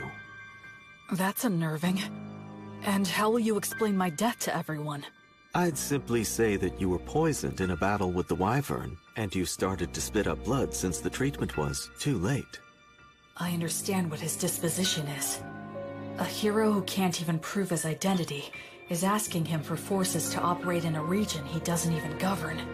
Of course he'd see it as dangerous. I can handle those two, but there's still the risk of projectile weapons, and the prince is pretty skilled himself. No, it's pointless to think about that.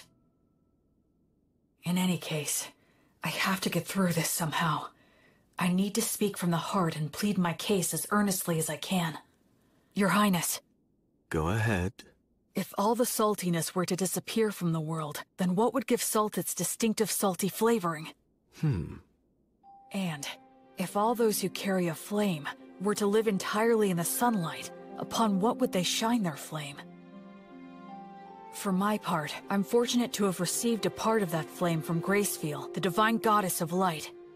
I firmly believe that the ones who carry that flame are the ones who should march first into the darkness. They must shine the light upon those who lament in darkness and light the path for those who follow behind. So please, I beg of you, can you somehow grant me permission for this unusual undertaking of mine?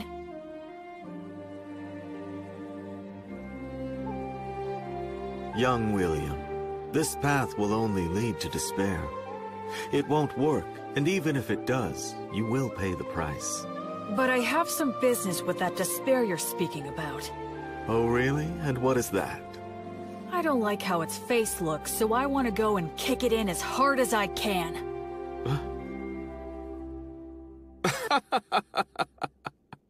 Kick it in the face. I like that. Come to think of it, you are a high priest, aren't you? And you have quite a good friend, too. What, you didn't notice the quick reaction that he had? When I said that I was going to kill you, that half-elf over there gave me the most murderous glare I think I've ever seen.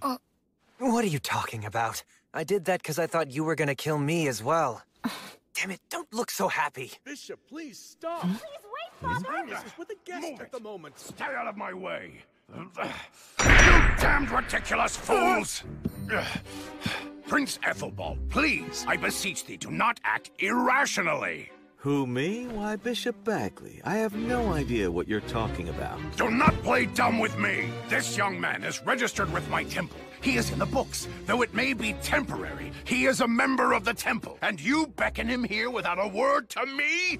Do you mean to disregard the temple's authority? Oh, I had no idea about that. Is this true?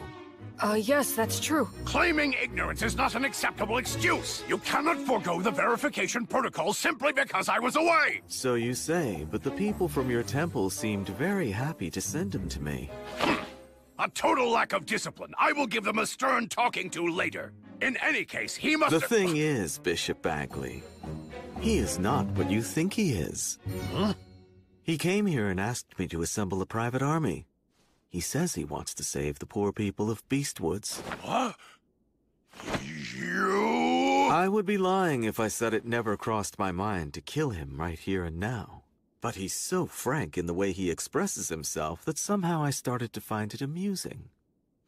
Which is why I was just sitting here thinking of officially appointing him as a knight.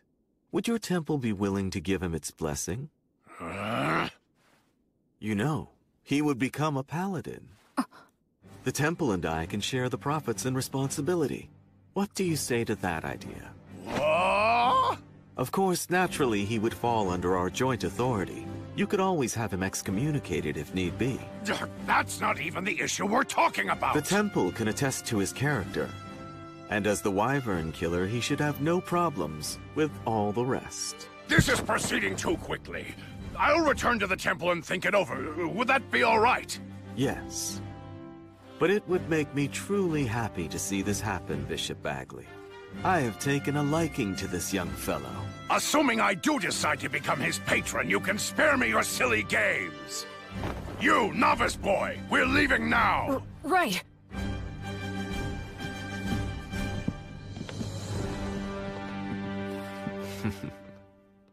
Honestly, what a troublemaker you are. Demanding a private army. What's the old geezer's deal? Menel, actually he's... Especially you.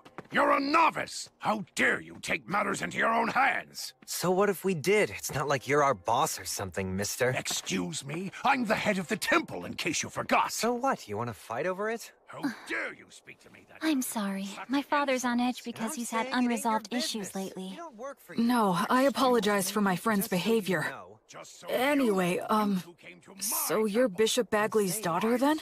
Yes, I am, though we're not related through bloodlines.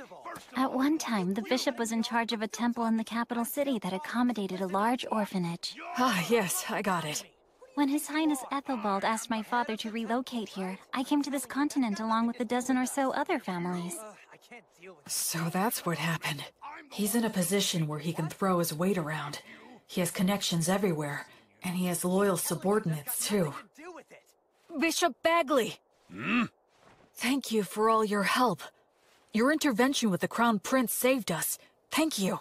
I did nothing to warrant your gratitude. I only defended the temple's authority from the Crown Prince's utter selfishness. You just happened to be a part of that.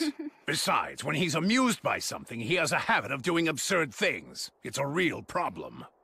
But be that as it may, I still must respect his royal stature and worldly authority. I'll take his proposal into consideration. You will remain in the chapel after the evening prayer. All right, I understand. The thing is, What? What's the evening prayer? You unbelievable fool! You know the prayers that are called Vespers and Compline? Those holy practices were revised 200 years ago. Did you serve your apprenticeship with one of such a long-lived race? Sure. I guess that would be a good way to put it. So it seems that you are not entirely ignorant then. Anna, go fetch some books on the revisions to the liturgy, and while you're at it, find a suitable teacher for him as well. Yes, Father. This boy is a novice, and on top of that, an ancient who's come here from 200 years in the past. He'll take a lot of work.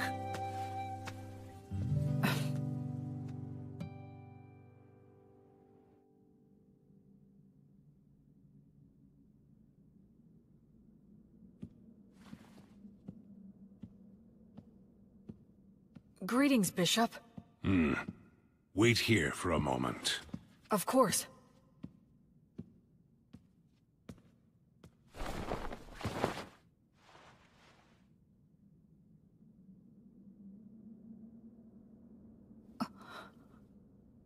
His praying form looks frighteningly masterful. Other than Mary, I've never seen such an expert.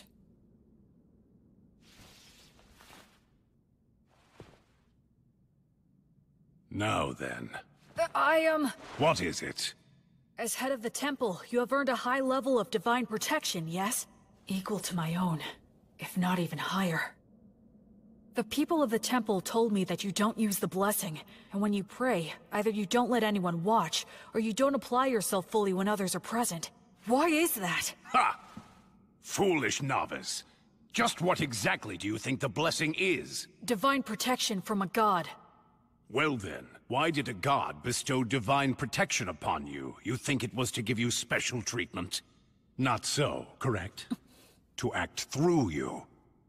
Understand? It is the god's wish to be able to achieve something great through you.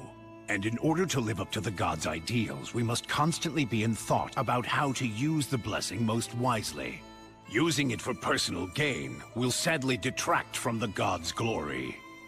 Most of those dimwits fail to understand this point, which is why they will one day lose the blessing. I am the head of the temple. This land is wild, and development on it has barely begun. To secure funding and rights, I must yell and intimidate. To lay the groundwork, I must do favors and use bribery. If I were to use such a high blessing in these circumstances, the people would question why a man like me received divine protection in the first place. Now, youngster, do you think this kind of behavior would contribute to the glory of my guardian deity, Volt? No. Precisely. The correct course of action for blessings and prayers is to store them inside. Therefore, I have entrusted the Vice Bishop with the glorification of the gods through such sacred blessings. He's a very capable man, skilled at winning the hearts of the people to the extent we need it. I trust him with the stressful role of being the face of the temple. I didn't know. Bishop Bagley is really quite talented. He's rude, and he looks like a greedy monk who's always complaining. But he's an amazing man. And what about you? Making a novice who has yet to fully comprehend what the blessing means into a paladin? The Crown Prince always falls in love with his own stupid jokes. Listen, nothing good will come of a novice attempting this, so don't do it. I'd be happy to refuse on your behalf. Even the Crown Prince will drop the idea if I firmly reject it. What do you say? Regardless of what you're proposing here, my goddess still wishes to act through me. You won't change your mind. No, I will not. You're the biggest fool. I agree. What did you swear to the goddess of Flux? To offer her my life, banish evil, and save the suffering.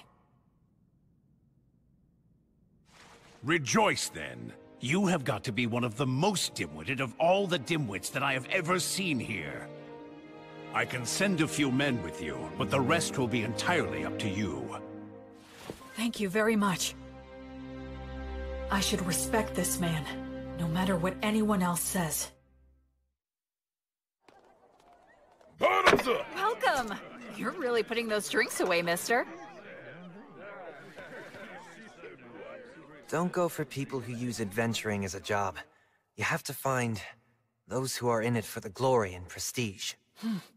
We need real ruffians who will put their lives on the line for the sake of adventure and battle. Right. Just like blood.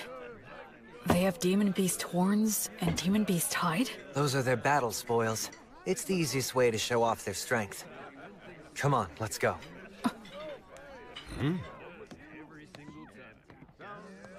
A red-headed boy with a friend who looks to be half-elf? There's no doubt. His training must have been extensive. Hey, man, what's the famous wyvern killer doing walking into some pub out of the middle of nowhere? I'm looking for help. Exploring Beastwoods? Low pay, your reward is glory and praise, and there's no guarantee you'll survive. We're doing this for a living, you know? We're not taking this quest, right, guys?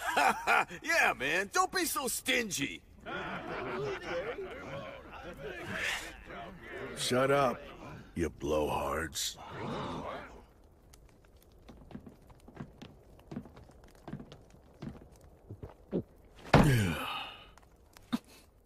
Look at the fingers of a swordsman. You can tell a lot by looking at his hands and whether or not he'll allow any wandering thoughts that prevent him from drawing his weapon. Sounds to me like what you want is a madman. am I right? Not a bunch of blowhards with good manners but no skills, or who picked up the etiquette and patience to do any job, but who are just a bunch of shitheads who have no fear. The worst kind of scumball adventurers who'll risk their lives for the dumbest ideals, right? Yes, that's the reason we've come here. Hey, you hear that? I called it from the start. Bunch of damn lunatics! You ought to buy our drinks for a change! Yeah, that's right! What do you hope to get out of exploring Beastwoods? Where are we going? To the ruins or the forest? We don't deal with small potatoes. We want the demon boss.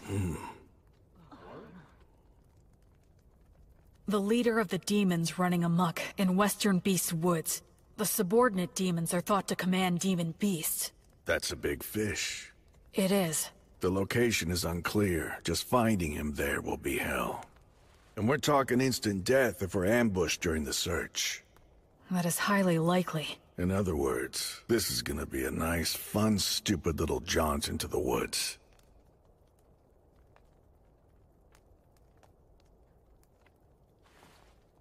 Count me in on it. All I need is food and a bed. And a little pocket change will be nice. Yeah, me too. And me. Count on us, Great, too. I'll provide everything. I'm William G. Merryblood. I'm Raystov.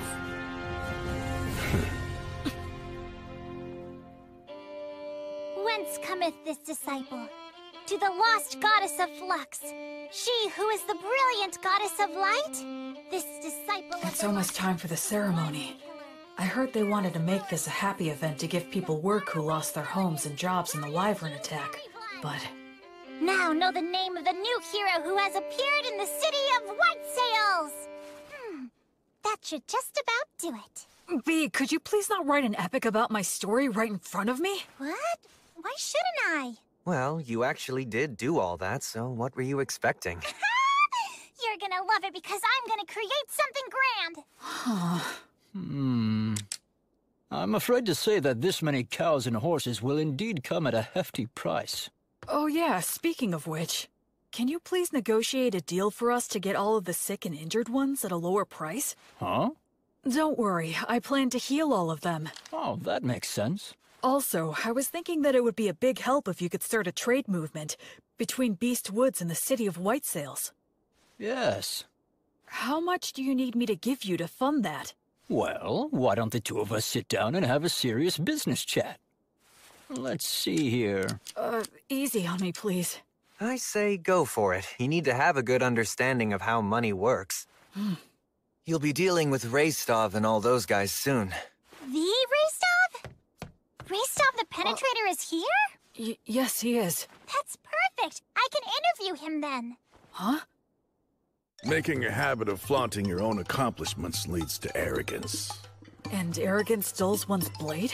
Yes, exactly. Oh no, that again? This is why you're so useless. You never have any good ideas.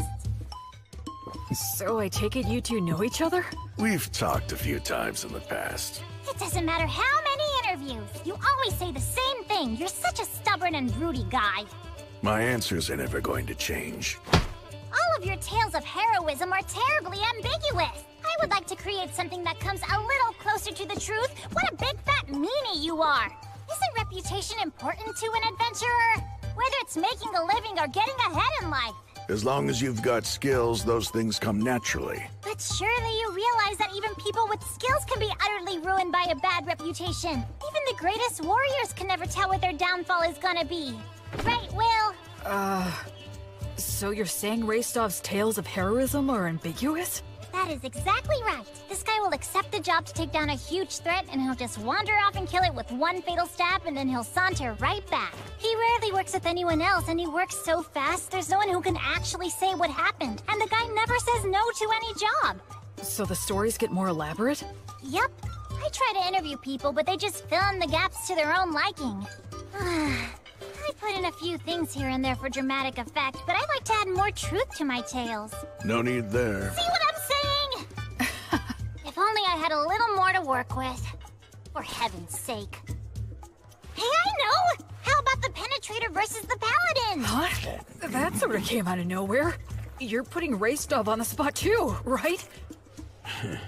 If I receive a challenge from a strong opponent, I have no choice. But Rastov! All right, you heard what he said. Well, I guess maybe when we're done in Beastwoods. Yes!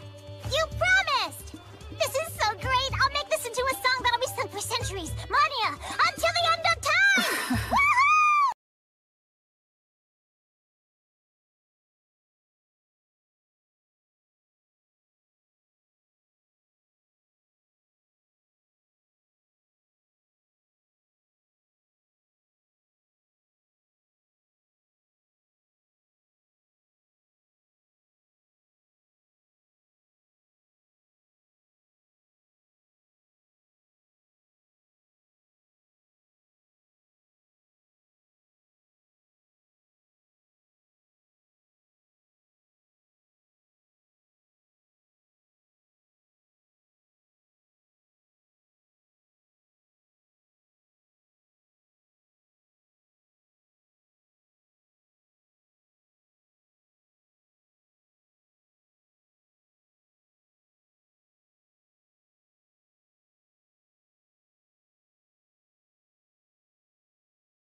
I pray to my guardian deity and light, the god of knowledge, to serve as the intermediary to this young man's guardian deity. May Gracefield, the renowned and divine goddess of light, forever shower this young man with her grace and kindness. Uphold your oath steadfastly, consistently honor the teachings, and promise to always protect the weak. Be the light of the world. Be the light of the world. We celebrate the birth of a new night. Bring light to the farthest reaches of the earth. Long live the Paladin!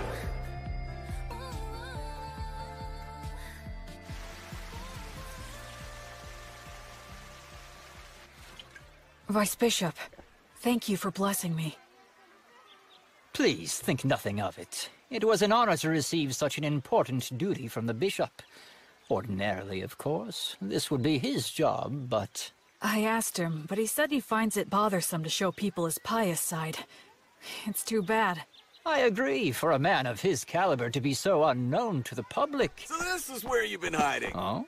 We're having a few grappling matches over there. Come on and join us for a round. Okay. Come with us, Metal. No way, man. Hey, it's the Paladin's servant. Huh? He's not my servant. He's my friend. I'm not your friend. Huh? Will! We're making a fortune now, and guess what? It's all thanks to your song! Goddess of Light, are you watching? I'm getting by somehow, and I'll continue to. And that's how I became the faraway Paladin.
Chiếc lá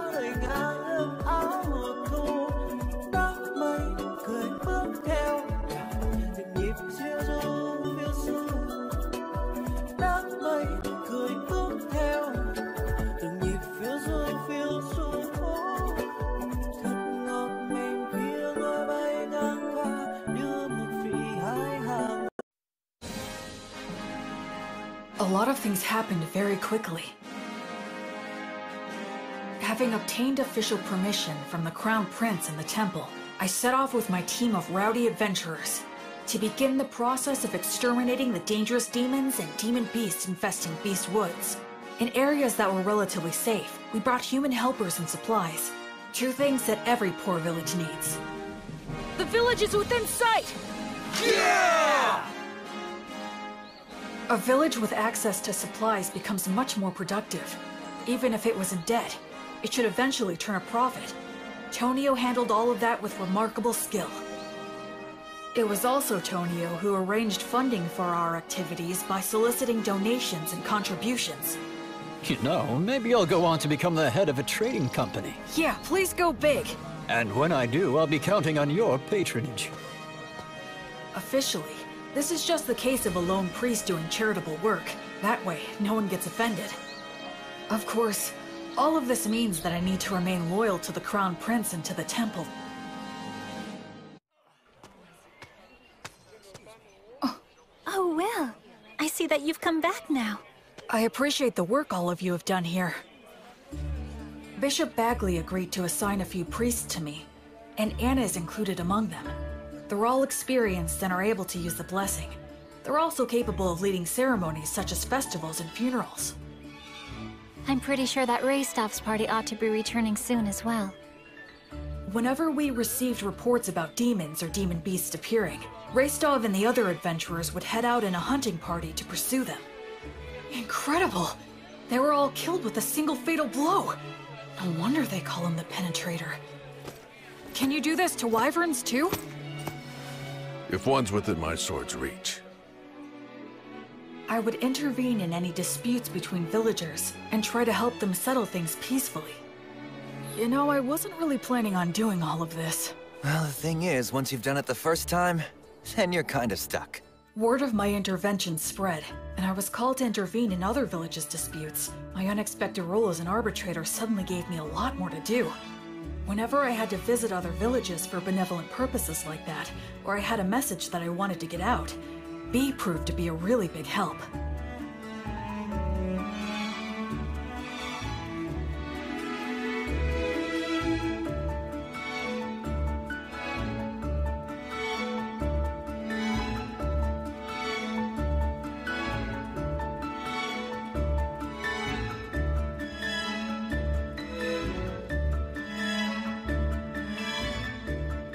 So, we traveled back and forth across Beast Woods, time and time again.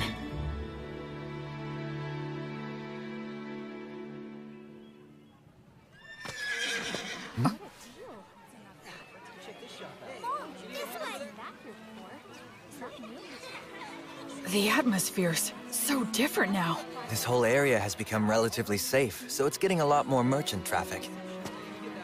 A village that once had a dark cloud hanging over it, now full of life and smiles.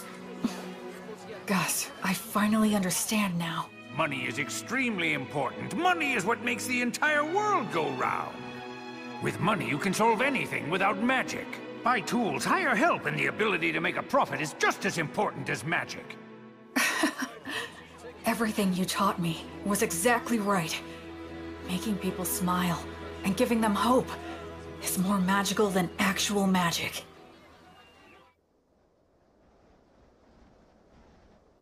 And then, just as we were noticing the first signs of summer approaching... Hey, Will. What is it? Pip's party went west to do some recon, and they haven't come back yet. So how long... They were planning to spend no more than 10 days investigating, but it's 2 days past that. Pip and his party. They're very talented hunters. All right then. We'll go and search for them. You, Menel, and I are definitely going to go. And do you think you could put together 2 parties? They need to excel in forest exploration skills. I'll gather them right away. There's a chance they didn't get lost, but instead wound up in the demon's base. And if that's the case... There will be a battle.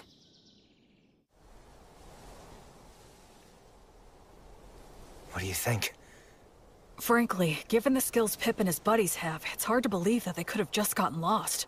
So you believe the demons were probably behind this, then? I think there's a good chance of that.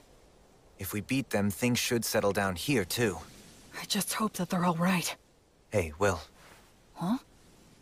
I should... say thank you. Oh, for what? For a whole lot of things. I just have a feeling that I would have hit rock bottom if it hadn't been for you. It's thanks to you that I'm here now, and that I actually have a respectable reason for living my life. So, well... I owe you my thanks. Oh no. I should thank you. I knew nothing of the world, and you saved me. But you know... What is it?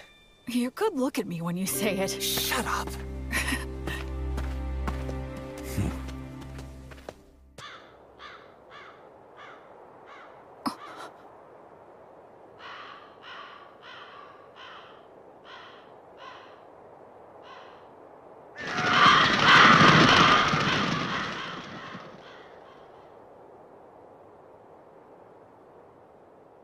Hey. It's huge. So what made this? I don't know. It looks even bigger than a manticore. Maybe a stray living in the valley? Or, Well, at least they died fighting a big one. Pip, Harvey, and Brennan must have been pretty happy about that, although I guess they had a good reason to be pissed off, too.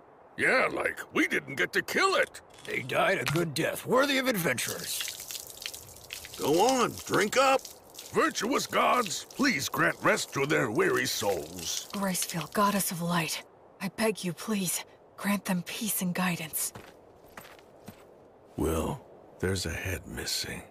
The damage is so bad it's hard to tell, but it was probably just eaten up. Yeah, I'd bet on it. No, wait. Huh? Did he toss aside his gear as he ran? Why go deeper into the valley, though? If the path to the forest was blocked, that's the only way. He had no choice but to run deeper down. Yeah, I guess that's true.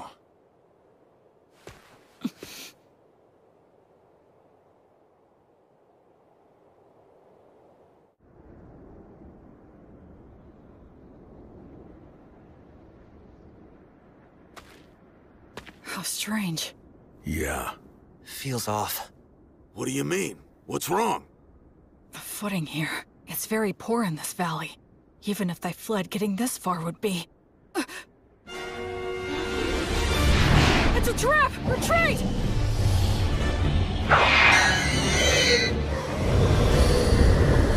Fall back! No use! Coming toward us! Stay calm! Keep your backs to the rocks! Don't panic! Form a shield wall!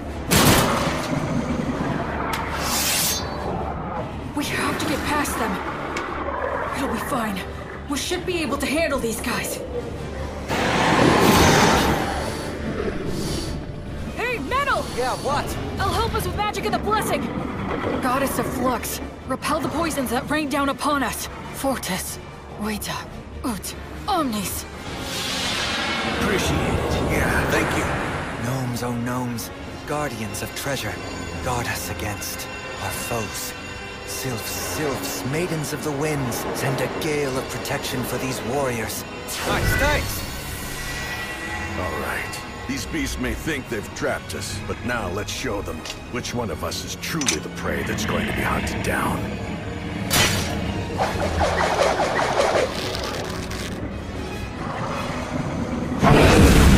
Shoot now!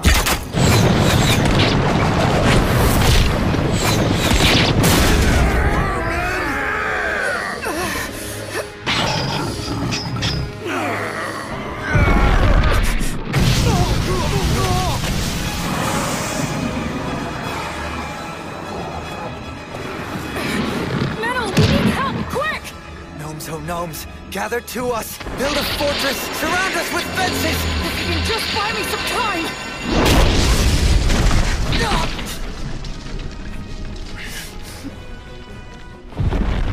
No, don't!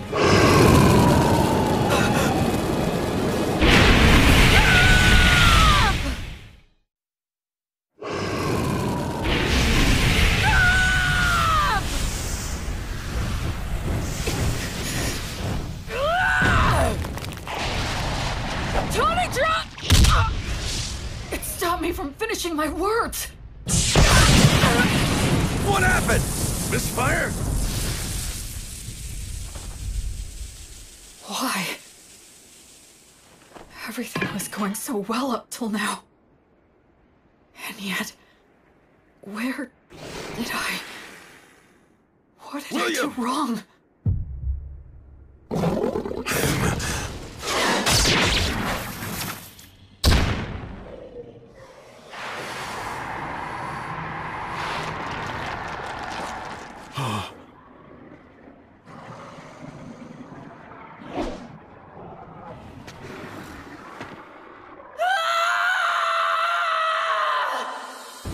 The techniques that I'd honed, the spirit that I'd refined, the tactics that I'd learned, all of it was gone.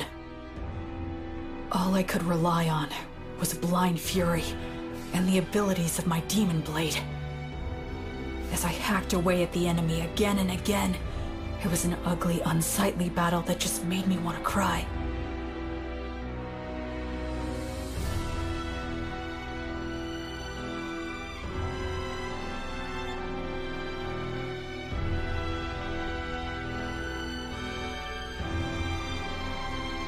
It felt like I'd wronged the three of them. I felt pathetic. That's enough! Stop it!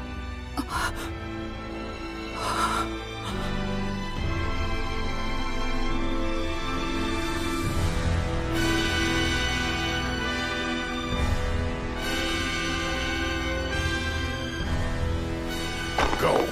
Quick! He'll Menildor! He'll die! Menel!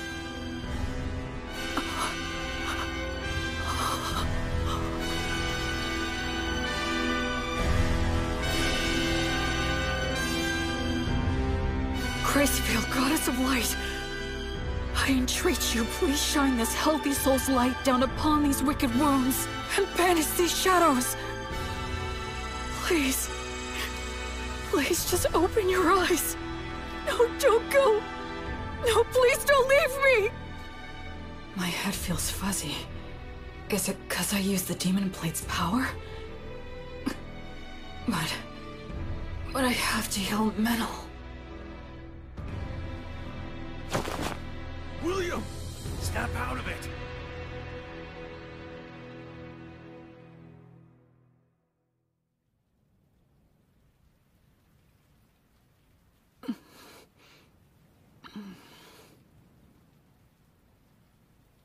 So you're awake, huh? Where am I? A village not far from the valley. After that battle ended, we retreated, bearing you and Menildor here upon our backs. The Chimera fled. I see. Where's Menel? He remains alive. Between the magic and protection you put on him before the fight, and Menildor's own quick reaction, it seems your blessing came just in time. Thank goodness. Although he still hasn't woken up yet. Then I have to go to him. You still need to rest a bit longer. But if I... Menildor's condition is stable now. He's already had all the care that he needs. You burned up far too much of your strength. So rest.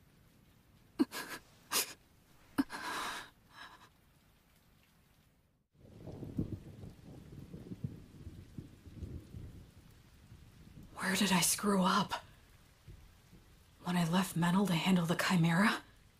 No. Given the circumstances, I had no other choice. So when was it? Was it just getting caught in that trap in the first place?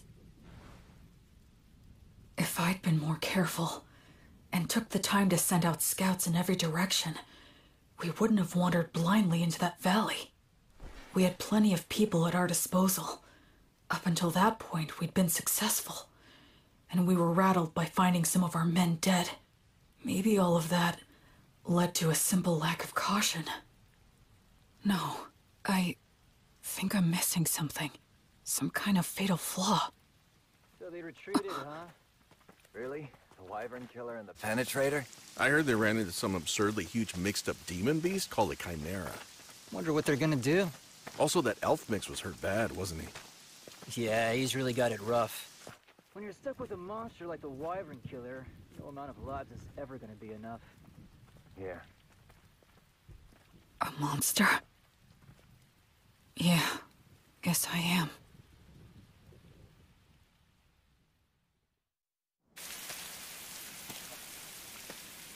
It wasn't my battle tactics that were wrong. It was my estimation of our strength. I put my trust in Menel. I just believed that he'd always have my back. That he could keep any enemy in check for me, no matter what. I thought he could handle that much, but I ended up coming extremely close to getting Menel killed out there. I just decided on my own that he was my friend. And in my innocent naivete, without even thinking, I set him up to face dangers that he wasn't ready for. Hey, Will, over here! B. Antonio. We got your message and rushed right over. And also, Anna will be coming and is due to arrive here with the priests later on. I see. Hey, Will, know what? We heard you save Menel's life earlier. I can't believe it! You ran into a beast as impossibly tough as a chimera, but you still beat an insane number of magic beasts and even saved Menel's life! You really are absolutely incredible! I doubt that Menel and the others who have been stuck with me would agree with that opinion. Huh? I'm going to see him. But Will... Wait, Will, shouldn't you keep resting at least a bit longer? I'm fine. I'm very strong after all.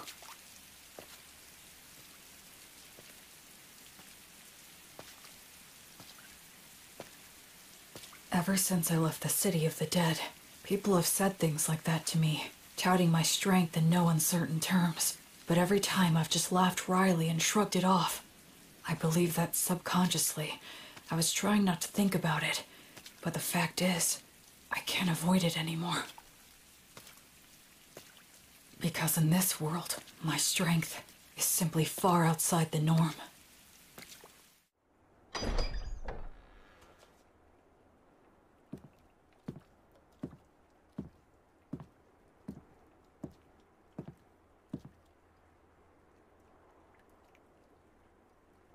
This is my sin.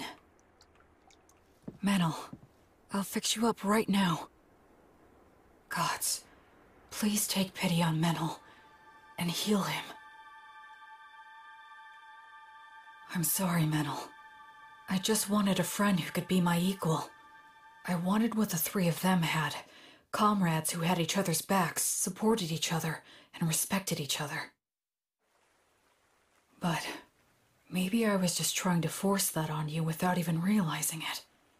I didn't want to acknowledge just how strong I am. Because if I did that, if I set myself above everyone else, and had to admit that I was different, then I'm scared. I'm lonely. It hurts.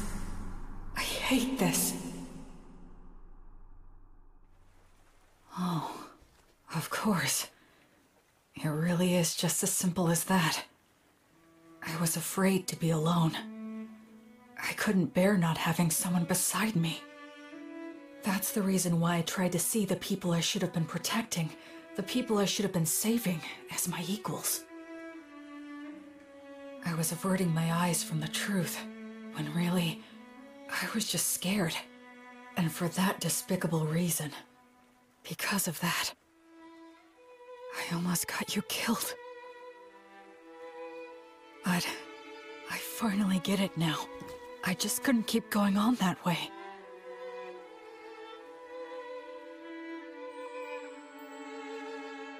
Oh, Goddess. Are you here because you're worried about me? Up until this moment, I've been foolish. But it's fine now. Please, you can rest at ease. I'll put an end to your sadness right away. I'll save everything. Everything within my reach. As your sword and as your hand. Everything will be all right. Goddess, I vow to you, I'll solve all this on my own.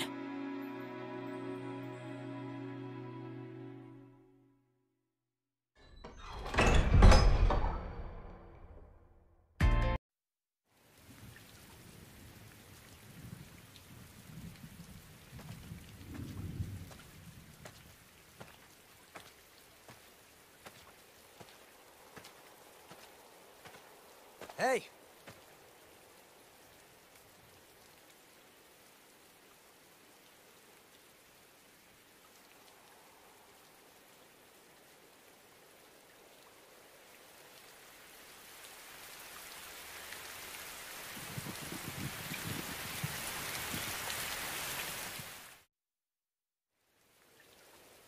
Where do you think you're going, huh?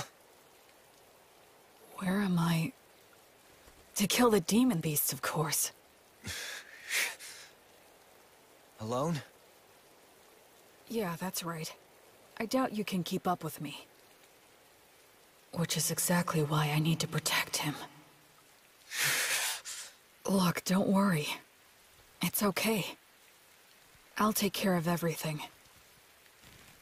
I'll kill the Chimera and the whole herd of demon beasts.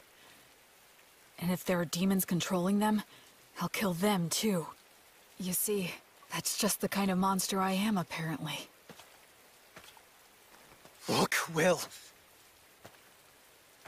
Stop screwing around! Wake the hell up, idiot! Oh, so this is how it's gonna have to be, huh? Is that all you've got, Menaldor?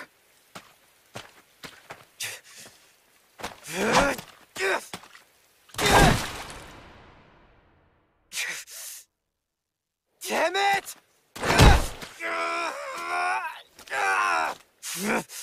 I can't have him following me. Damn it! Damn it! Damn it! Damn it! Damn it! I guess I could just break one of his arms.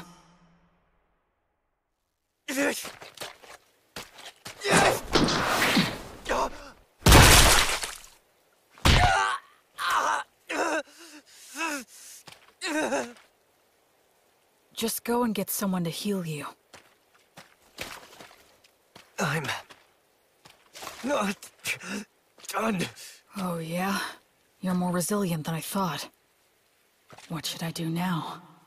Use words to make him stay here? No, I'll constrict his carotid so he loses consciousness. Gnomes, oh gnomes! Clench your fists! Use them to strike the enemy! Useless incantation. No! If I dodge it, the magic will hit metal!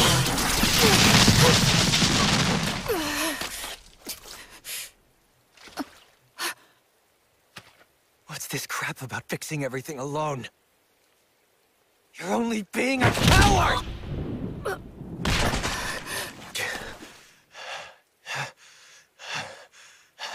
Did you really have to go that far? Huh? We were only together because of pure chance. There was no reason for you to do that. Yeah, that is true.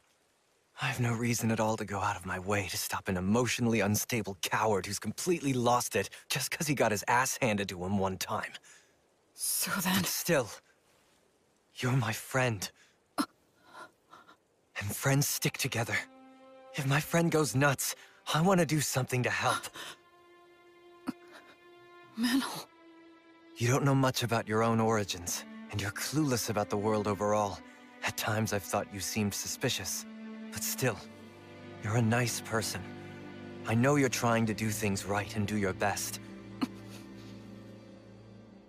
After all, you did save my life, and you saved that whole village. We traveled together, and we fought together too.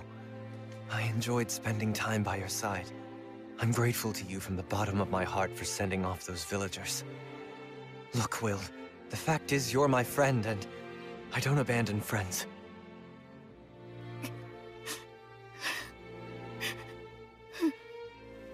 Well, you still want to fight? I surrender. I know that I'm still weaker than you now, but just you wait. I'll catch up before you know it. Menel.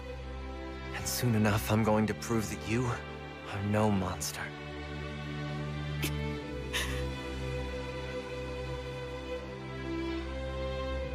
Okay. I'll wait. I'll wait for you. Man, you know what? You can be a real pain in the ass. Sorry. I kinda lost control of myself. Yeah, well, it happens. I'll heal that. But a surrender is still a surrender, which means that I win. Come on, I only surrendered because you wouldn't give it a rest. Keep whining. And so, we just kept on making dumb jokes and laughing about it all. What? You want me to break your other It was my first ever argument with a friend. And I guess I lost that too. Welcome back! Oh, you're back, huh? Will Metal! Good to have you back. You jerks! You had me worried! I'm sorry, B. Will. Huh? If you don't mind, do you think that you could please tell me just what happened? Sure.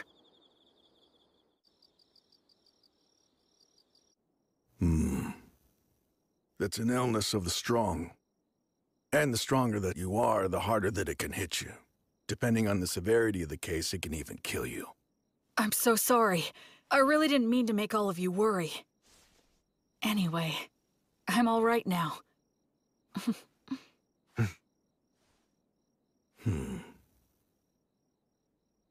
You two were stuck in bed not long ago, and you were off slugging it out?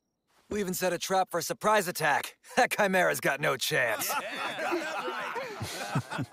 I've got a debt to repay to that bastard. I won't be shown up like that. You mean you're gonna go fight that thing again?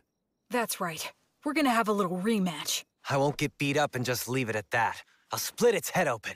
I mean all three of them. Chimeras don't occur naturally, so there's no doubt that this thing is the product of a demonic ritual. I say we take them all out at once before they can escape.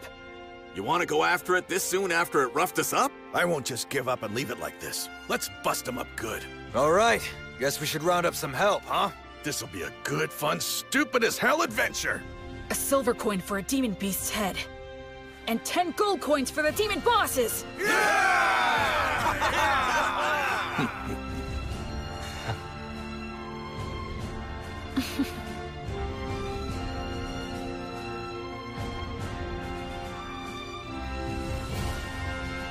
After that, we spent a few days putting a force together, sent out several rounds of scouts, and made our preparations. We didn't arrange any special tricks. We decided just to get enough people together, make preparations beforehand, and face our enemy head-on.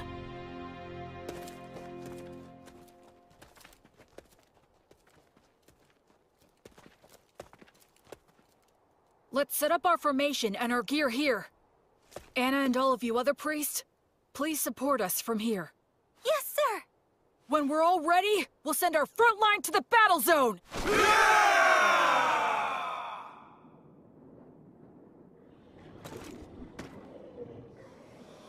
If we can wipe out all of those things, this whole area's gonna be a lot more peaceful.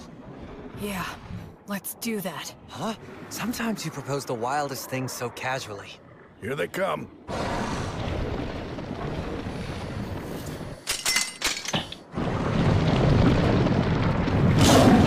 I've got your back. Thanks. I'm counting on you, Menel. We'll break through head-on! By Volt's blade of lightning, let us triumph! Burn bright! Blazes flames of courage! World, send us a tailwind of good fortune! Virtuous gods, righteous protection! Shoot! Sagita Flamium!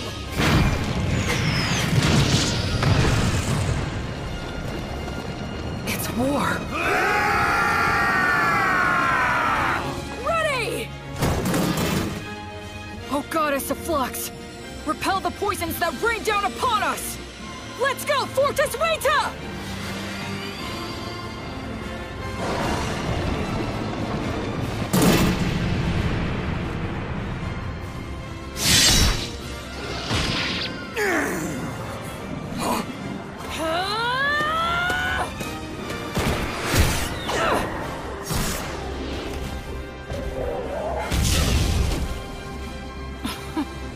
How could I ever think that I'd fix this all alone? I was never any more than one factor in this battle. The battlefield's not so easy that only one person is enough, no matter how strong they are. By the flame of Gracefield!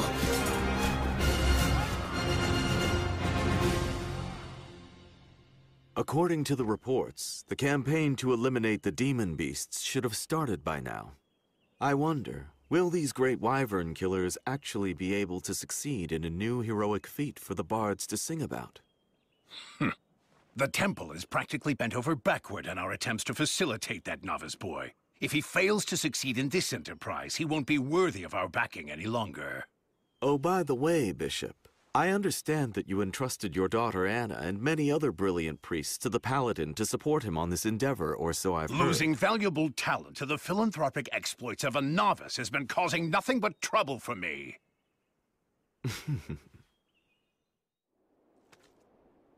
What's this? The remains of an abandoned monastery? It looks like we're the first ones to make it here. Be careful. Watch for traps.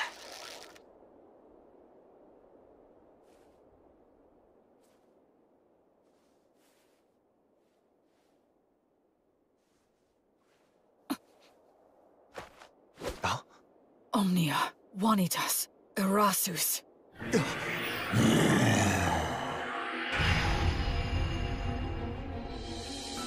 Hi there.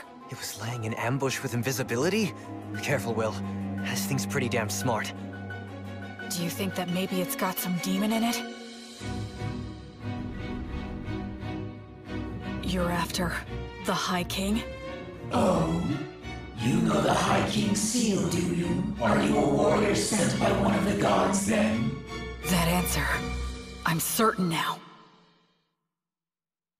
Basically, this is like taking a square on a chessboard. The city of the dead, where the High King was sealed, isn't yet under control by either side. If the demons manage to take control, they'll undo the seal, and disaster will ravage the continent again. But if mankind takes control, the seal will likely become even stronger. The demons are in a position where they need to keep Beast Woods permanently devastated, and keep it in a state of chaos, destitution, and lawlessness. That's why they're commanding demon beasts to attack villages and keep the pressure on. They can't let mankind advance any farther south. They can't let people head in that direction. They can't let them think that there's hope in the south. If you consider the existence of their king, it's incredibly easy to figure out what their objective is. In the name of the goddess of flux, I will destroy all of you. Oh yeah, but wait.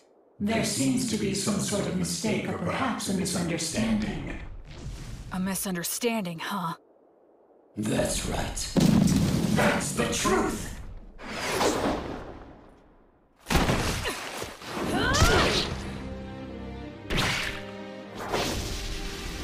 And their surprise attacks! Demons like to stick to the classics, huh? Metal! On it! Sagitta Flameo! No, you don't! Sylph's Maidens of Wind! Gracefield, grant us your protection! Don't stop it! Just divert it! Gnomes, oh gnomes, slip underfoot! Tighten, bind, and tie it down!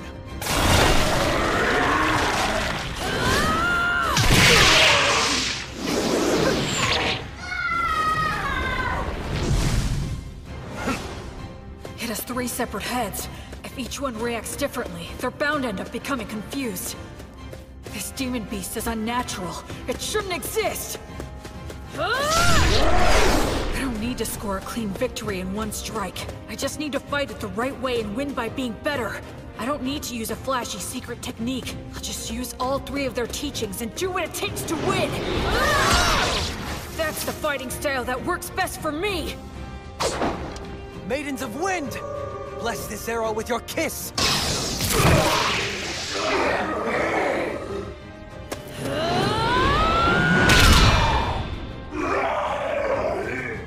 That's 1 down!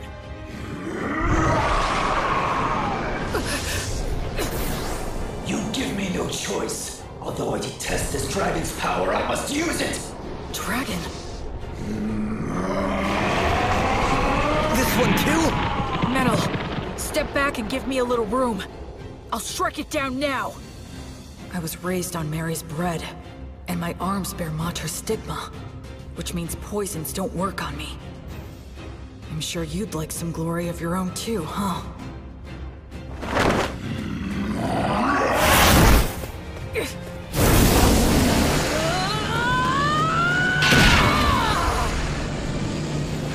Gnomes, oh gnomes! Clench your fists!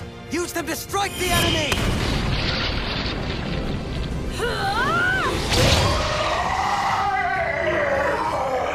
Nowhere to run now! Acceleration!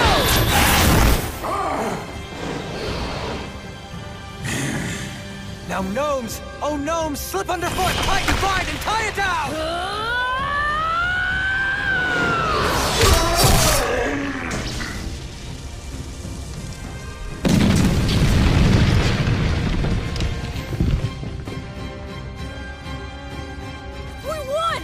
All right!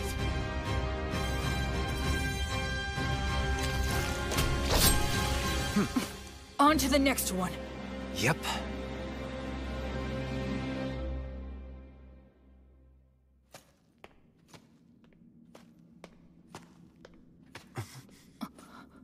Took you long enough.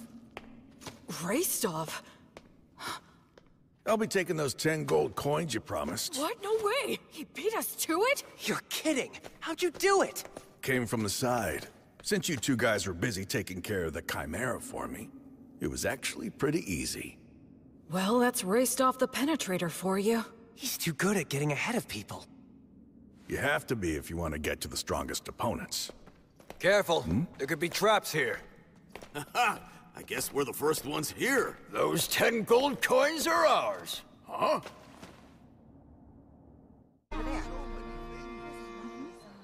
Like it? Well, I'm happy, but kind of embarrassed too.